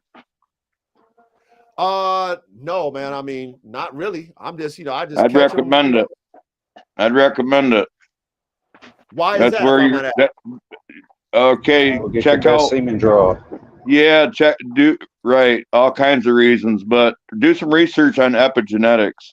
Not only is it gonna make him healthier and produce better semen, it's actually gonna change the semen. Though work and stress turns on genes in your dog. Like back in the day, you would match your female. Certain people would when she was pregnant to put them endorphins and shit in those puppies. Wow. Epigenetics plays a role. What you do changes your DNA. What you eat changes your DNA. In humans, it goes right down what you speak. It changes your DNA. Telling a lie changes your DNA. But in dogs, animals, working turns on genes and it changes their offspring. If that dog's raised on the couch, fed dog food, it's not going to produce the same puppies as a dog that's worked and fed raw meat, especially when you get 5 generations down the line. That's interesting. The gene, yeah, absolutely. Man. Absolutely true. I was actually going to use that analogy of if I sent you a dog, I kept a dog, and these dogs share the same genetic makeup material. They were identical twins, but we put them through different environmental pressures. Our programs will be completely different. Mm-hmm. Just from, like you said, exercise, dieting, even weather, all of that stuff changes the DNA structure. Great point. That's a great point. That's a It great all point. plays. Yeah, it all plays a part. All right. Now I would say this, caveman, with let's say with AK, he's he's always active. He's always activated as far as his personality, what he does, and how he is. So he's always on that. But like you said, specifically getting them on that level of activation before I pull them, I never thought of it like that specifically. You know what I mean? So that's a good point. Yeah, and if you was wanting them pups to do man work or something, you know what I mean? You want to trigger that in that dog. Whatever, you know what I mean? Whatever. It makes a difference, I'm telling you. I'm gonna start paying attention to that because I'm gonna start paying attention to that. I want to see for myself as far as like analyzing the puppies that I produce, generation after generation with, let's say, a particular stud or a particular female. I want to see that energy. You know what I mean? I want to be able to confirm that for myself as well. So I'm going to pay attention to that. So that's something I didn't even really realize. I just normally just whatever. Like if it's time, I'll go take him to the clinic, pull him. He like getting his dick played with anyway. So I was like, you know what I mean? Collect my semen. It's cool. They tell me my count, my what are they, vitality or whatever they call it, and then boom. So, but I never knew that I could really advance it. Yeah, think about it. That's God's way of letting beings adapt to their environment. And like your DNA literally changes due to your environment and your activities and your input. That's true. Or no, that's true. Think about our ancestors. Think about us versus our ancestors. That's true. That's interesting. Hey, see how we be learning? I love it. Hey, Coach, I like.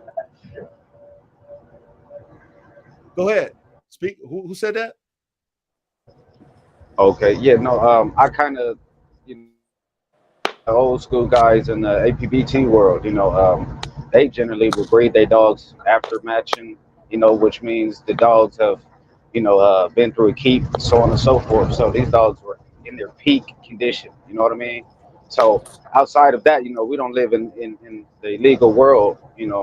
But that's going to be the standard for how I put my dogs together. Is how they do through this keep.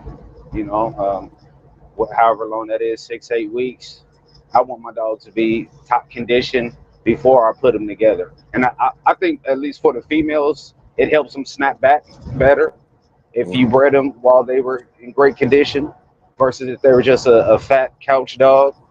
You know what I mean? They got that additional weight on top of them and things like that they're now going to have to burn off after weaning those puppies.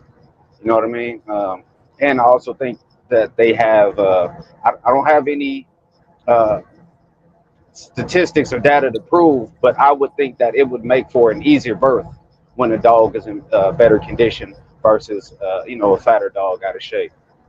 So I can agree to that. Yeah. But man, a big thing for me is dotting those I's and crossing those T's. How are you performing during this keep? Are you, is your wind increasing? How are you putting on this muscle? Do you have a propensity to tear muscles? And are you getting injured easy? Because the day before, we might have done, explosive, let's say, tension work, and then we go do 5 mile run, and then today, or for the next week, I got to lay off of you because that you couldn't handle that strength and conditioning. Those are things that I'm looking at. I want to make sure that my dogs are able to have that good recovery. They're passing on those genes right there. Because for me, I'm in the country. I want to be able to take my dogs out and be on a trail, and if need be, if we get on some hogs, because they do hog trapping and things like that. So I want a dog that's like a Swiss Army knife. You know what I mean?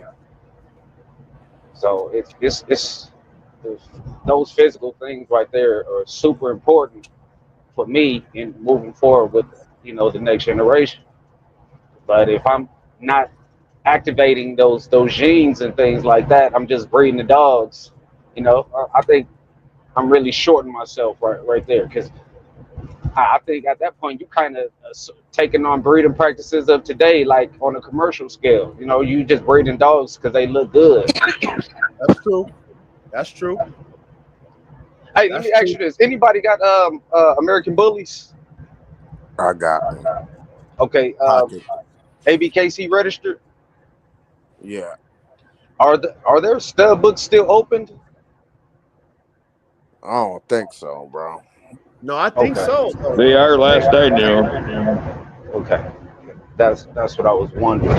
Man, what's your thoughts on if the American Bully, how would they get their stuff together? You know, let's put like a realistic time frame. Let's say the next 5 to 10 years. What would it take for them to really get their stuff together, man? I can answer that first. Let me answer that first, and then I'll let y'all piggyback. They will never get it together with their current philosophy on the breed, which is looks. When you breed a dog for looks, there's never going to be a standard because everybody I'm talking about with the bully first and foremost, Right. because everybody is trying to elevate and outdo each other when it comes to size and bulliness. So you are always going to push the limit. So when you make a bully dog, for example, with the bulldogs, American bulldogs in particular, right? When they started doing those bulldogs and breeding them for for the size, and then also for the bulliness and the head, and then also the extreme, the more bully a dog, the more extreme a dog, the less performance, the less the horrible health, etc. So with the American Bully, they're on that height. The more bully, the more size, the shorter, the thicker bone, the shorter snout. They're going to keep going until the breed is destroyed. Yep. That's my opinion. Anybody want to elaborate on that? I don't think they'll ever get it. Too. That's me. That joint's done. It's a wrap. Yeah, that dog's done, man. Yeah, I think they've been too influenced by profits.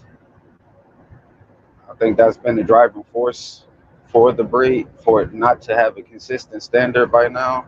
I mean, the breed is still in its infancy, but I mean, it's so many variations Yeah. within from the different sizes of the dog and so on and so forth.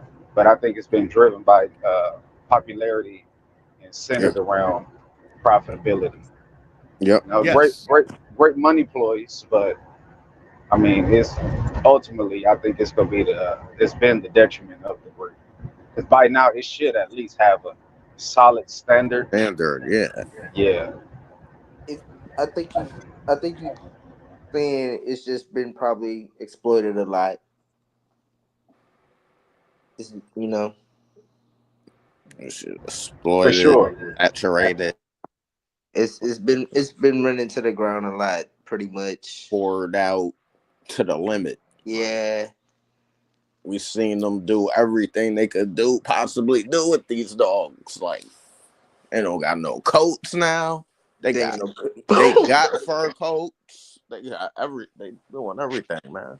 Yeah, every And it's color. garbage. They don't And live long. I'm gonna say this. I'm gonna say this with these breeds, right? When you have a certain community that gets involved, like for example, the urban community. When the urban community gets involved in, let's say, livestock, which dogs will be considered livestock, they're doing it like how you would change your shoes, your Jordans, your clothes, the music you're listening to. They're doing dogs like that. White uptown. And that's not how you create a superior dog. That's not how original dogmen were creating dogs. When you trying to create a dog based off of a style versus a function, then the dog whole breed type is not a breed type. It keeps changing. So when I'm like, okay, hey, I got a couple of dollars, you got a couple of dollars, I got some influence, you got some influence, let's make a dog. We got these dogs people like for their machismo. Let's promote them. They promote them. Everybody hops on board. Then we raise the price because that's how the bully game went, right? Pit bulls, let's say, you know, pit bulls, $500 back in the day, $200 in the newspaper. These bullies come in, $1,500 pit bulls was a lot of money for a pit bull back in the early 2000s and late 90s. Then it was $2,500. That's a lot of money for a goddamn pit bull. Then it was $3,500, $5,000, you know, whatever. Now you got a certain type of individuals buying these dogs. They all look the same. They all look like D-boys, drug dealers, pimps. Now it's a, you know, it's a price war for dogs that don't make no sense. So now it's like it's not about the dogs, it's about the money. But the money is more like a cover. And so with these bullies, the people that are at the top, they price you out. Like, who's gonna pay $50,000 for a damn Muggleston dog? I mean, not a Muggleston, but a muscle tone dog. But hey, Bashar's saying he's selling $50,000 bullies. Nothing against Bashar, but look at the people who buy Bashar's dogs. They look like D-boys and shit. So the reality of it is, if I'm selling, like, remember the fluffy Frenchies, all that shit, man. Look at the people who's buying them. Ain't no regular person buying them dogs. Nope. Right. There's a certain type of people that's buying those dogs for those prices. So then the allure of the game is false. And then once you get in it thinking that you can make some money off of it, you find out that you can't. Then the bar get raised where it prices you out and the dogs change on you. So now the dog you might have paid $5,000 for, which might have been the most money you ever spent for a dog. Now the dog is changed and is going for $15,000. Oh, I found something else out about them joints too, Coach. Go ahead. You might get a fluffy that might not even have the fluffy carrier. It might not be a fluffy carrier. I got one like that. You just it don't throw fluffy. Okay. Or he throw fluffy. He'll throw fluffy to a fluffy, but if you take him to a non-fluffy, he won't produce fluffy carriers, but he's a full fluffy. I got one like that. See, that's crazy. That after I bought him, it's a recessive gene. I didn't get the DNA paperwork, and I was telling my breeder that I bought it from, hey, I'm going to breed him to my non-fluffy bits and produce fluffy carriers. And then, of course, you know, he know who he's dealing with. He had to tell me, like, hey, by the way, I know I didn't give you the DNA, but I got to be real with you, Coach. You know, he's not a fluffy carrier. I'm like, what the fuck? He's a full fluffy. So, yeah. So he'll produce a fluffy if I breed him to a fluffy. Yeah. But he won't produce a fluffy carrier. So what you saying is true. Young Ready. Damn. Hey, Coach, when you was talking about, like, you know, people spending $30,000, $40,000, $50,000 on these dogs, I think more times than none in today's time, everything is about marketing, right? And yeah, from my opinion, just how I know how people get down and things like that, I think that people ain't really spending money like that. I think what they doing is it's an illusion of that. They get, you know, they telling people there's the price of this dog. You know what I'm saying? They make a deal with somebody, you know, and they talk about how much they sold the dog for, and it's all just to really set a standard for the public. So when people come, they expecting to pay a high dollar value for these dogs, but 50,000, you know what I'm saying? They know, unless they got like a targeted market, let's say they targeting all NBA players because they got that influence, the likelihood of you getting that, you know what I mean? So I think they set the bar so high, they push it out there with the propaganda. Oh, I just sold this dog for this much. Now, when you come to the table, you know what I'm saying? Oh yeah, I ain't letting nothing go for less than 7,500. You know, that's their base. You know, and that's how I look at it. It's a way to really spike their prices, but they really not selling at those exorbitant rates like they're acting. Yeah, like. they ain't selling at them rates. Yeah. That I just look at it like that. You know, you know, it's really that good old trickster mindset. You feel me? That P. You feel me? You tell a bro we're gonna take over the world. Just go stand on that corner. Okay. Hey, that's a fact. But like we've talked about this before, and it's not to blow up their whole scheme, but I mean everybody knows better. That right there is a Ponzi scheme. Not only is a Ponzi scheme, Yes, right? Which sir. what I mean by a Ponzi scheme, networks, so they all buying it from each other from that. But in reality, it's really a laundering play. They money laundering with that shit. Hell yeah. If I sell you a $10,000 dog, we all in a dog game, but we all sell it to each other, and we can write off it. We can write it off in taxes. But at the end of the day, the dogs ain't really making us the money. It's what we doing in the streets. So I can tell Uncle Sam that all this money that you see in these cars I'm buying is because I'm selling $50,000, $20,000, $30,000 dogs. That's really what's going down to keep it 1,000 with you. Think about when you look at them shows, look who's in those shows, like with the exotics. What type of people's in them shows at the exotic? And this is not being like, I'm not over here, stereotyping, but I mean, you think the people who know those people don't know those people and what they doing? Yeah.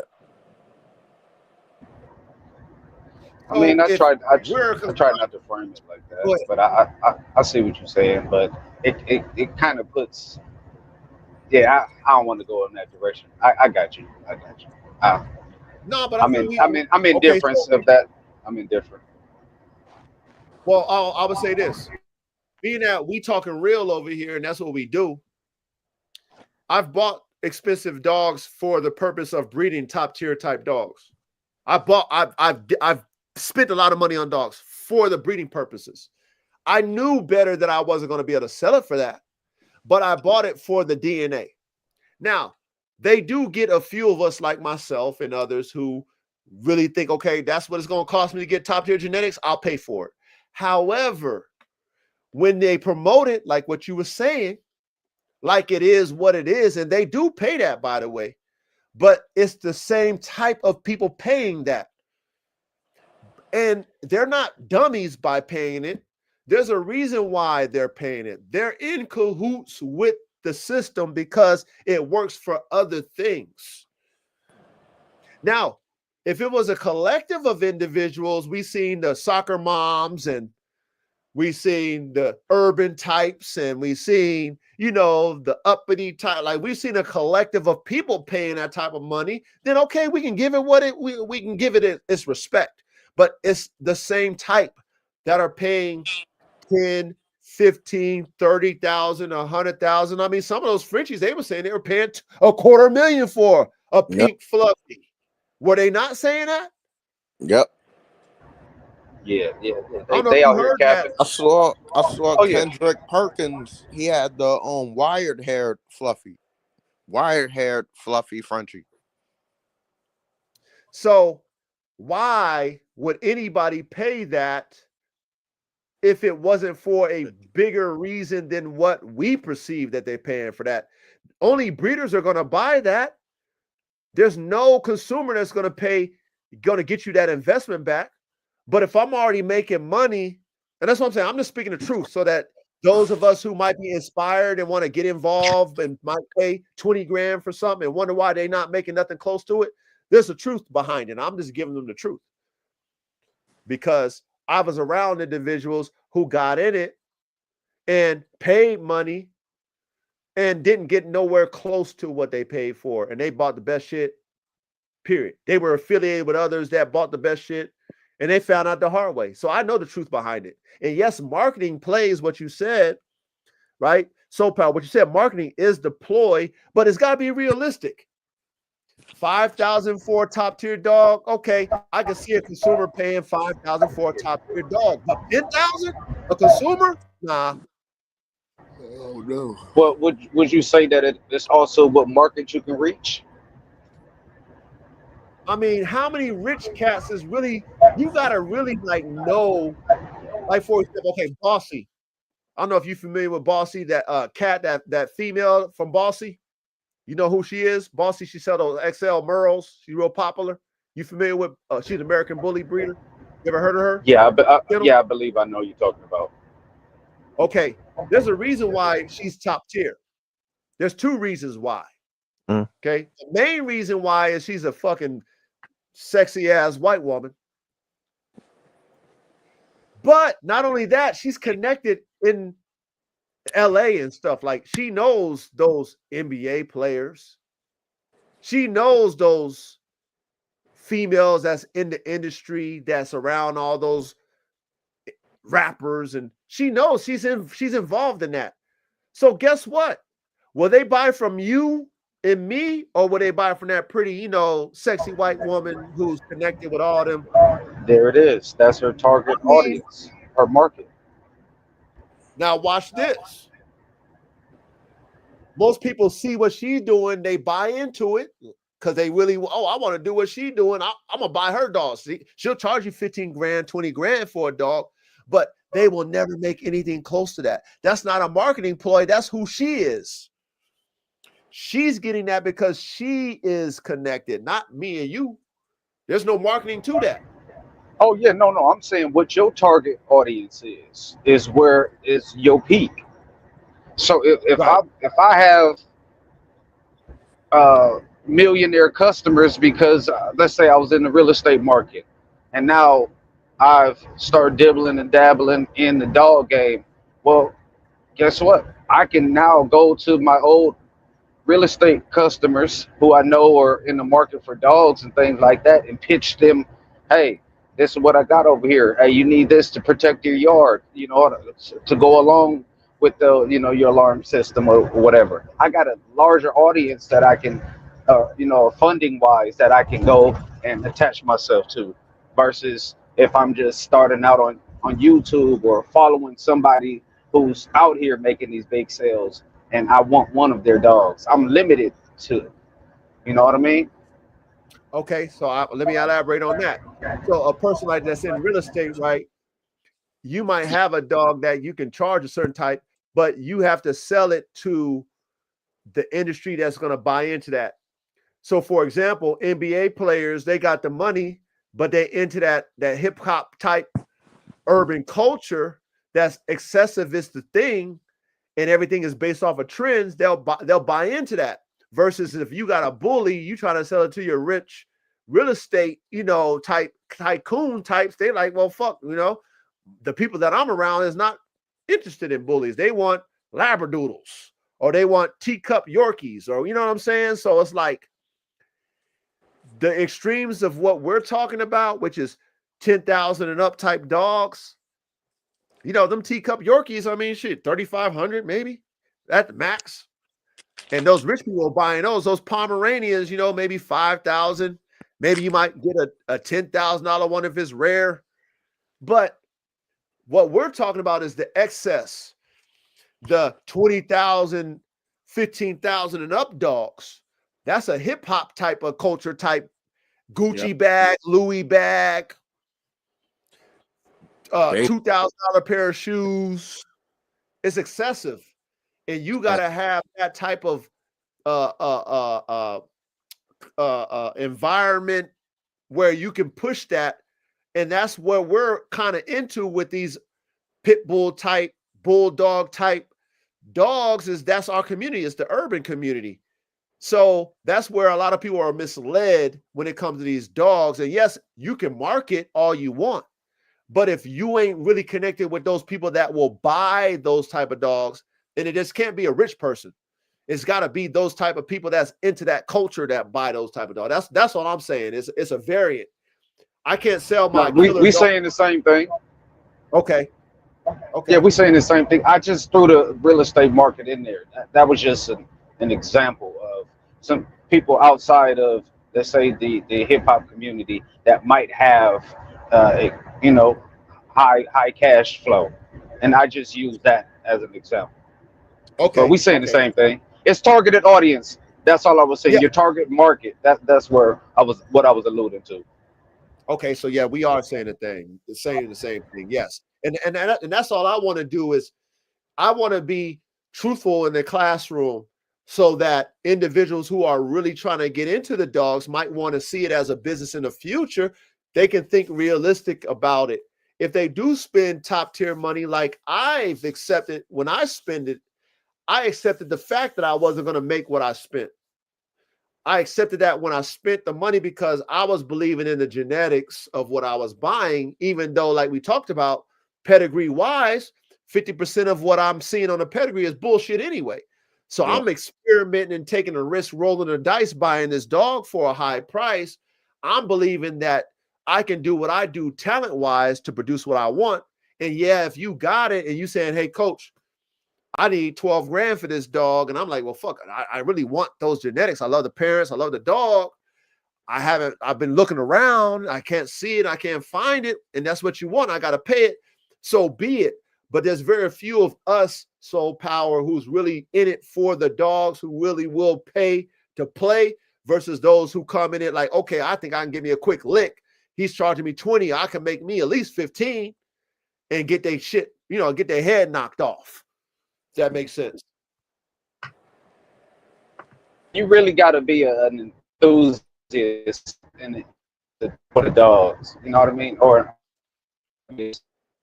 actuality, the likelihood of you becoming like a Tom Gardner or like the one sister you were talking about, it's few and far between. So you end up investing a bunch into your program, and it's like, just collecting, your favorite models, or if you're a gun enthusiast, just end up with a whole bunch of stuff that you really like. But you know what I'm saying? Yeah, you might be selling puppies, and it's really just to maintain your yard for the most part. Yes. But you got to do this for the love.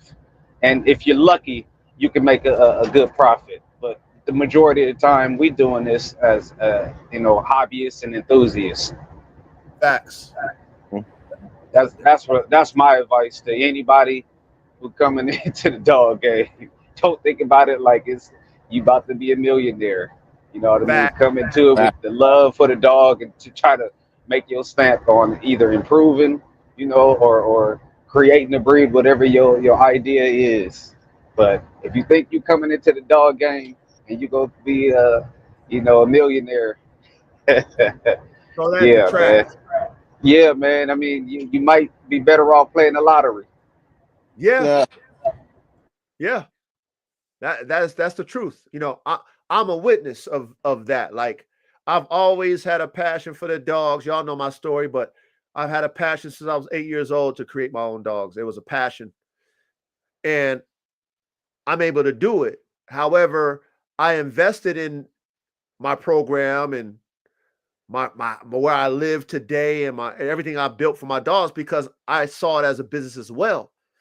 However, due to doing it versus it being a dream, living it, I found out that, like you mentioned, it's like playing a lottery at the end of the day, because a lot of people want what you have, but most people aren't willing to pay for it. Not only that, most people don't even know what they're buying to begin with. They just buy a puppy because it look cute and they buy that shit.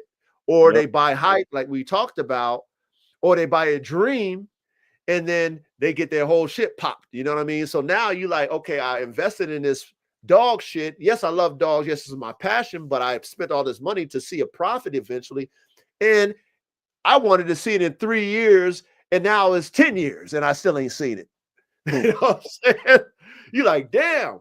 But at the end of the day, to be a Tom Gardner, for example, see, you see Tom Gardner at the finish line. But where he started, it's the same story for all of us. Yep. He didn't make it to where he is today, and he was that in the beginning when he started. No, he had to fucking work his way up, make his connections, do his due diligence, spend his money, sacrifice. I'm sure Tom Gardner's story is the same story as what we're talking about right now as we're anticipating. Let's say if you're in the dog game, you're anticipating to get to Tom Gardner's level. I'm sure his story is just like ours. He just made it. Facts. But what he's gonna tell us is like, bro, it took me 20 years to get to this point. And we're like, man, let's say you and me's like 10 years in. We got another 10 years to go. He said it took him 20. But most people aren't going to see it for that way because, like you said, they're not passionate. They're not in it for the dogs and the love of it. You got to be that first to see your business progress, because it's going to take a lot of work and effort. It's going to take a lot of weathering the storms in the market and all this stuff. You're going to make mistakes as a breeder. You're going to have visions that's going to change. All these things are a part of doing what we're trying to do, which is make better dogs. Then you got to understand the times that you're in, where you got to market. You got to take good pictures, good videos. You got to be in tune with the social medias, etc. All these things play. Whereas back in the day, the old timers didn't have social media. They just had great dogs and they had their network, and it worked out for them. And they wasn't getting rich off of those dogs back in those days either. Okay. So we know what it is. It is what it is. But again, we're the truth sayers. We're the truth sayers over here. We're going to tell the truth. I don't want to sugarcoat the shit, because I wish that somebody told me the truth. When I spent $10,000 on a dog and was told this and told that to sell me, and I was cooking with the dog that I was sold and I wasn't getting it, I wish he would have told me the truth, because maybe I wouldn't have bought the dog. You see what I'm saying? But of course, it's business. No, it's business. So I had to accept it for what it is as a business. Like, okay, of course he want my money. I came there as a buyer. He don't want this $10,000 to leave. So of course he's going to tell me what I want to hear. And me as a businessman, I got to learn the hard way what worked and what doesn't. That's how we all learn. Ain't nobody exempt from this shit. But guess what? If they come to our classroom, they pay attention, they take the notes, they can remember when we talked about shit like this. When they go and spend their money, they're like, but I remember when the panel and coach and all them was talking about this shit. Now I know what to ask. Now I know, okay, well, shit, it sounds good, but it probably ain't what it is. So let me go and research somebody else who got something that, that makes some sense, that might be a little bit less. Or maybe the breeder got some shit and somebody else that I follow got the same shit. He ain't got the fucking plugs and the influence, but he gonna sell it to me for 50% less. Let me buy it from him. That Hey, shit works, coach. by the way. Nah, I was literally gonna speak on that right there. Some people just got that it factor, and people just want to buy into you. You know what I'm saying? And then for others, you know what I mean? They want to buy into you, but you might have the inferior product. I'll give you an example with the pickup trucks. That Tesla truck, when you compare it to the competitors like the Dodge Ram and the F-150, it's really an inferior product as far as what it can do off-roading and things like that. I saw a head-to-head, and this truck just couldn't do what these standard what is it, the quarter ton or half ton trucks were able to do. But people bought into the idea of Tesla, so they like, I gotta have this thing. I gotta have it. I don't care that it's not the best product, but I gotta have this Tesla truck. And some people just got that it factor about themselves. And no matter what, man, they can sell salt to slugs. You know what I'm saying? And they just, the rare people that stand out in the bunch. And for whatever reason, people want to buy a piece of them. I agree. Yeah. I definitely agree with you on that.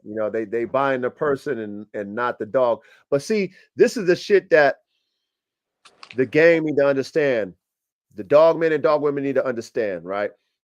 Think about, I always like to compare dogs to car brands. Ford, all these Lamborghini, all these, brands, or these men who started it. It's not about them, it's about their product. The dogs should be about the dogs. I can put my face and be a character and all that stuff. I get it. That's how you sell dogs, and you're correct about that. Most people sell based off of their personality. If I had my wife up there being the face of my shit, I'm sure I would sell a lot of dogs. I got a beautiful wife. Now, but then it takes away from why you really buying my shit. You buying my shit not for my wife looking pretty and exotic and look, shit, I'm gonna buy a dog from you. Well, yeah, I'm making money, but at the same time, I'm selling you a piece of shit. I want you, and this is how we got to think, which is very hard to do because of the times that we live in, like you said, personality cell and all that shit. But I want to go back to the days where, it was about the dogs. We were looking in magazines, and yeah, you might have heard about the individuals, but we were looking at dogs. I wasn't looking, I didn't give a fuck who the dog came from. I saw a dog and I'm like, ooh, I want a dog like that.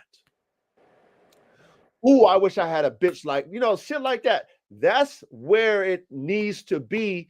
If you are true about these dogs and you really want, let's say, to breed, you need to go for the dogs. Fuck the personality. Fuck the dog man behind it. That's a hype man. That's who I became to my dogs. That's why I don't show my face. And I'm just their promoter. I'm like Don King, but you don't see me. I want you to say, yeah, coach is cool, but I really want an AK-47 chopper. Fuck what coach got to say. Coach is cool, but coach, I'm buying from you because of the dog. But see, that's where, again, that's the blurred line. And if you naive to buy the personality versus the dog, that's where you're going to get fucked. Yeah. Period. And we have to take off our blinders. And I'm not saying you got any blinders on, not showing up, but Soul Power, right? I'm saying that even though that's the truth, what you're saying, we got to tell the up and coming dog man. Maybe the dog man might be caught up in the allure of the dog game today, which is personalities and all that shit. It's like, bro, fuck that shit. Spend your money on the dog and the genetics. If you're a breeder, if you just want a companion, okay, and you might not be able to afford a top tier breeding type dog that wants a dog man wants $5,000 for it. Buy you a goddamn pet quality dog for $1,500 or whatever, right? $1,000. Buy that. But if you're a breeder, you want the best shit, buy the best dog. Don't buy the hype man. Buy the dog. Facts. And if you can get the dog from somebody else who got the genetics and you can get it for cheaper, get it. That's smart business. If somebody bought those genetics and paid top tier dollars, and you know that person, and he said, hey man, I'll sell you the same shit for half the price, buy that shit. Because I was able to do that in the beginning. In my early career as a dog man, one of my partners bought from Muggleston and spent, I think he spent $10,000 on his male and $6,000 on his female. And he grandfathered me in for $1,500. So I got my shit directly off of those lines for $1,500. And my partner paid $16,000. I mean, I came up on that. Yep. Super come up. Now, as I told y'all before, when I went on my DNA shopping spree, and I'm not finding those dogs unless I go to the source, I knew I had to pay top tier dollar because I didn't have nobody to reference to get that DNA. So I had to pay what the breeder was asking. And it is what it is. So, we just can't get caught up in the hype. Please don't get caught up in the hype. Please do this shit for the dogs. Please understand that, whatever's necessary for us to cook to make better dogs, cook it. If you got somebody who understands how to cook dogs, pay attention in class, try the shit. Try it. If it works, add it to your recipe. If it doesn't, throw the shit out. Simple as that. But don't get caught up in people talking about shit that ain't relevant today. Don't get caught up in that shit. That shit sounds good. It just sounds good. Music to your ears, if you want to call it. You're getting rocked to sleep, if you want to call it that. Somebody's singing you a lullaby. But if you're really about making better dogs, make this shit. Make it. Try it. And then tell the truth, because we can tell the truth over here. Tell us how you made it. If you got some shit, we hyped on it. If we asking you, yo, how you cook it up, tell us, man. You know what? if I'm able to cook up the same, we're gonna give you your props. I know I will. I know I will. Hey, Soul Power did this cook up, man. He told me how he cooked it. I cooked it up. I gotta give all salutes to Soul Power. If Soul Power didn't tell me how he cooked up his shit, I would have never been able to cook up my shit.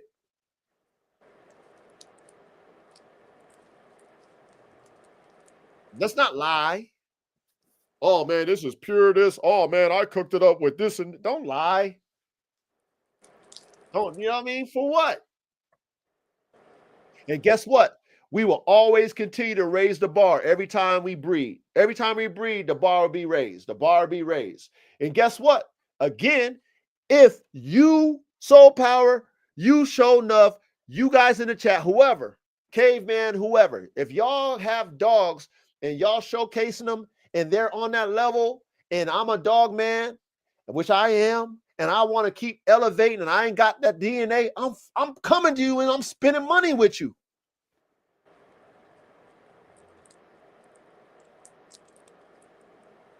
It's like if we have our own team, right? We all team. We got our own team, our own franchises.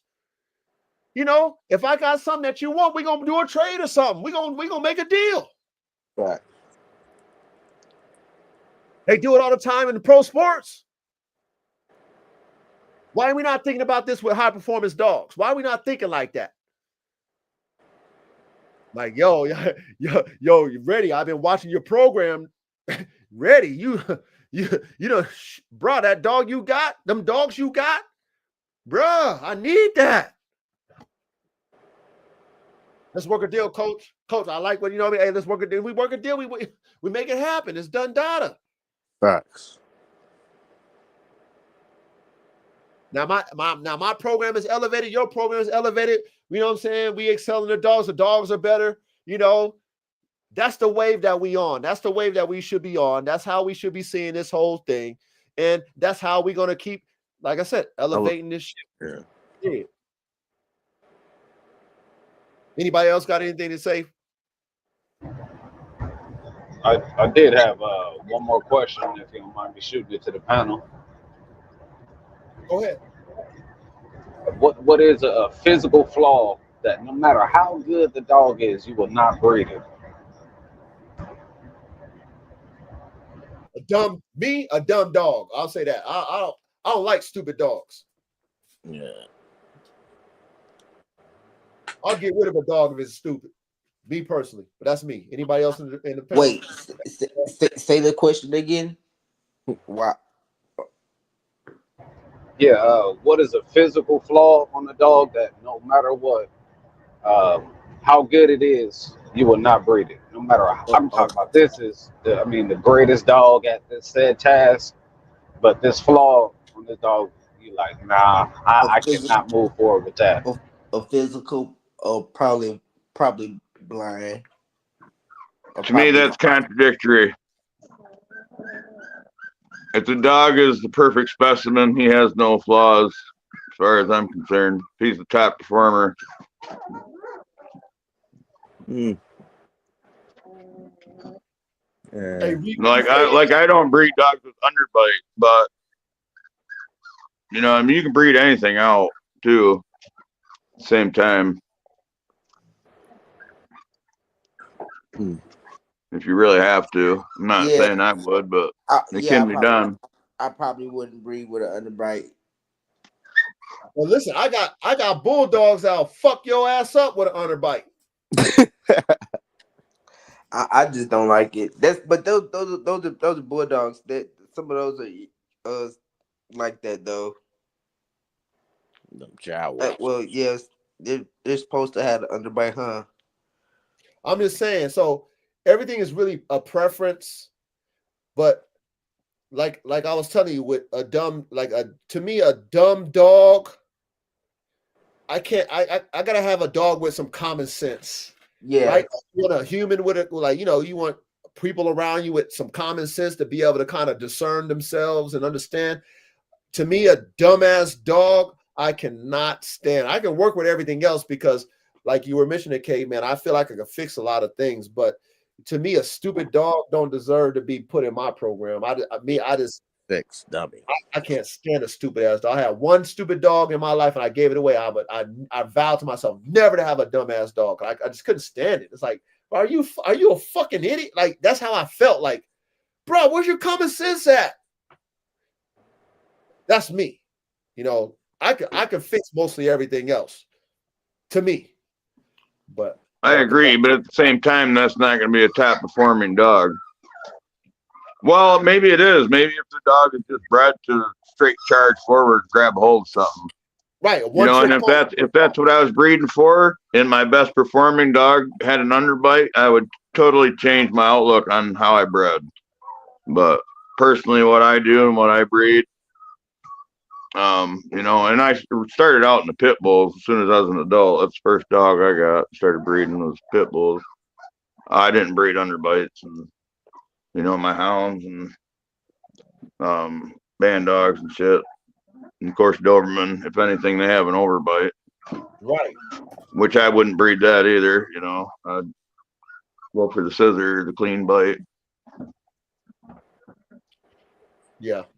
It's so when you're dealing with multiple different type of breeds, and then you see, you know, you see their abilities, that kind of changes your perspective on the types of dogs based off of what they show you. So, you know what I mean? That's how I see all my dogs. It's like the phenotypes are all different. What they can do is all different. You know, I just like a dog that has awareness.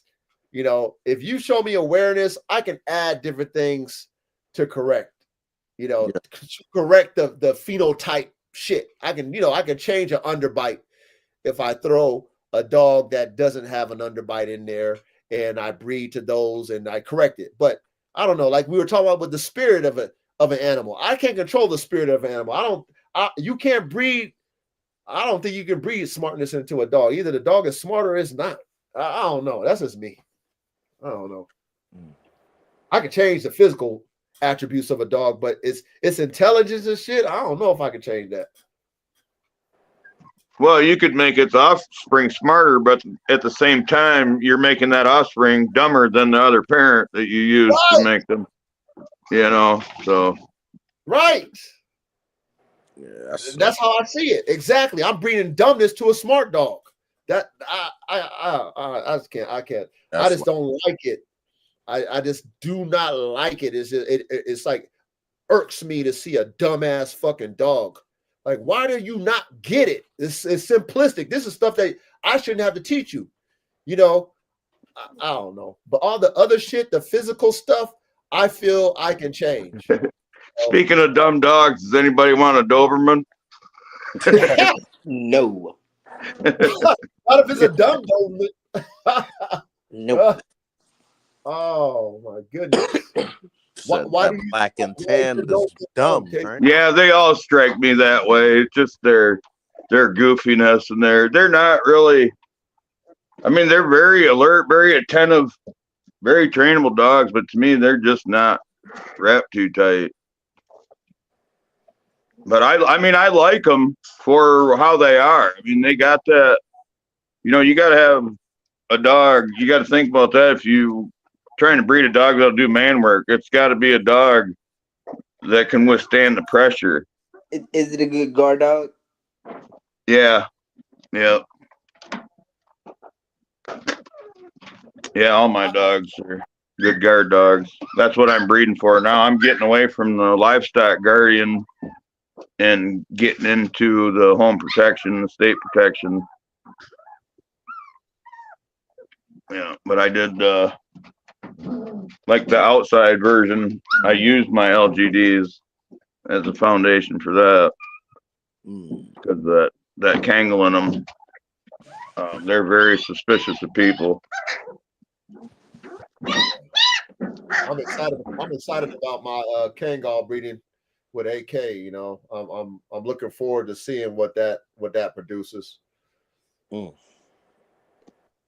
Yeah, you'll have to watch those dogs. I mean, they'll have to be handled proper because what you're going to get is that suspicion that the Kangal has, and they already have the drive and the power, but that pit bull has that You know, I mean, you know what they have. You add that to any dog, and get that man aggression added to a pit bull, especially one like that chopper dog.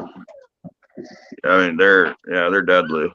Yeah, we always talk about how we're gonna have to have the customers sign a disclaimer and shit, so I don't have no liability when they buy it. Hell yeah. You gonna have to be socializing them shits from day one, coach.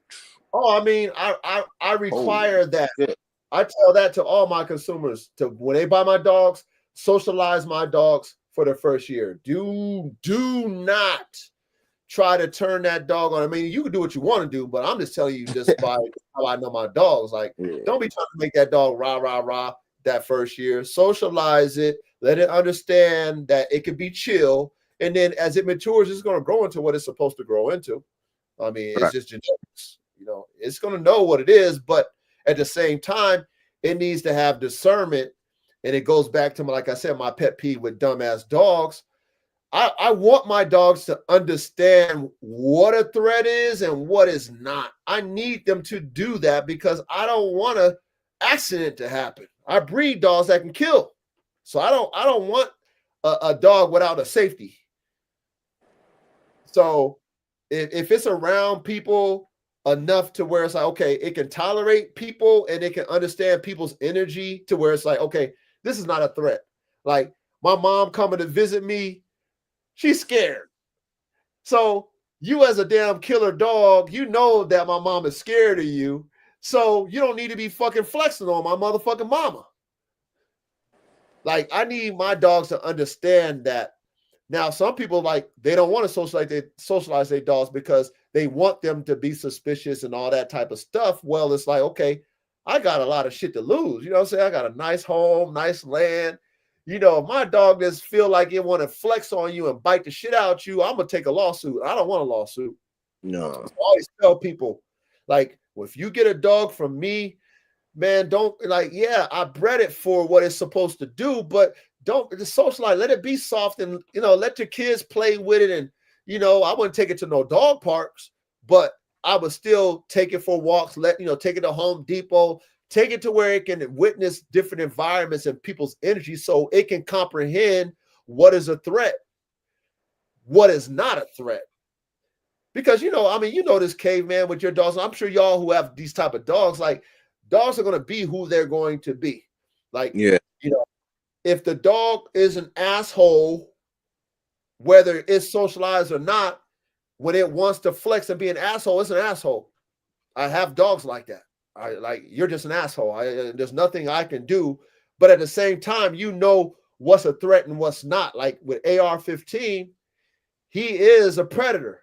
But he knows if I bring somebody new there, he can see you like, bro, you ain't going to do shit to me. He's not going to look at you like you're food because he knows already like, bro, I'll fuck you up. Like, you're not a threat to me. Now, if you came at him with some aggression and some suspicion, I'm sure he's going to show you what time it is because that's who he is. He's an asshole. But I don't need to like not socialize him and etc. for me to make this dog, you know, protect my family, protect my yard, whatever it needs to protect. So dealing with these type of dogs that we own or what we're trying to produce, these protection type dogs, band dog type dogs, like it's very important to socialize them, you know, because I'd rather my dog to be a deterrent than to bite somebody. That's me personally. I'd rather you be afraid and my dog looking at you like, yo, I just want to play. But you're like, oh, I don't want to come around that dog versus my dog looking like Cujo trying to kill you just because you walk by. Yeah, socializing them actually gives them confidence too. Yeah. Yeah, I agree. I told one of my clients who bought one of my band dogs that he should have did that, and he didn't do that, and then the dog never bonded with him. Like the dog didn't really connect with him, and you know he actually gave him to one of his partners. But it's like I told him that it's like, bro, you gotta bond with your dog, man. I mean, the dog is not comfortable.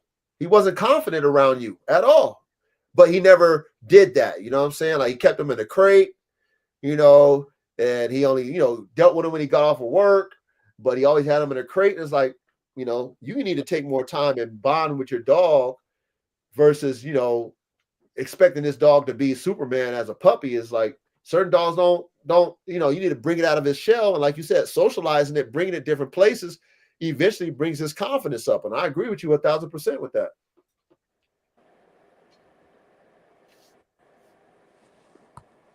And having other dogs around builds the dog's confidence. Yep. You know, I learned that just by having a whole bunch of dogs. You know, I've had shy puppies be around, you know, a whole bunch of rah dogs, and they turn into the pack. They're not shy no more. Yeah, the confidence things goes along with what you was saying with liability, because otherwise you get a fear biter, you know, and they're a lot less discriminate. They bite when there is no threat just because they perceive it as one, because they don't know what to expect, you know. They've never had a stranger put their hand over top of their head, you know. And a lot of people don't understand that when you approach a dog, you keep your hands where the dog can see you. Some people, they'll just go to stick their hand over top the dog's head. Well, now the dog can't see what you're doing back there. If he's a fear biter, you might have some holes in you. That's facts. That's big facts. That's how my boy Cowboy used to be. As he got older, he got out of that. But that's exactly how he was. You know, I would probably consider him a fear biter. You know, more apprehensive because he doesn't know you. He rather show you his teeth and tell you like, don't come near me type shit. You know what I mean? Like, I don't know you. I'm gonna show you some teeth and make you afraid of me, because like you said, he was not confident in who that new person was or is. And so he rather, like you said, out of fear, like, I'm gonna deter you from coming near me by showing you his teeth. And so, you know, in reality, like you said, he might have been more like, okay, I don't know, I'm kind of concerned enough to where I'm afraid if you come near me, you're gonna do something, so I'm gonna scare you off. But yeah, he would bite. Like, he would actually bite somebody if they came near him. And so yeah, that's more of a fear biter because of his confidence in, you know, who that person is and what that person might do to him, which is a liability.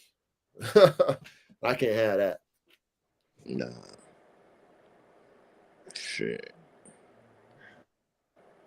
But yeah, you're onto something with that Kango, because they're perfect. Their temperament's perfect for that, because they're a confident social dog. They can even meet strange dogs a lot of the times in a neutral place, but they don't accept any changes.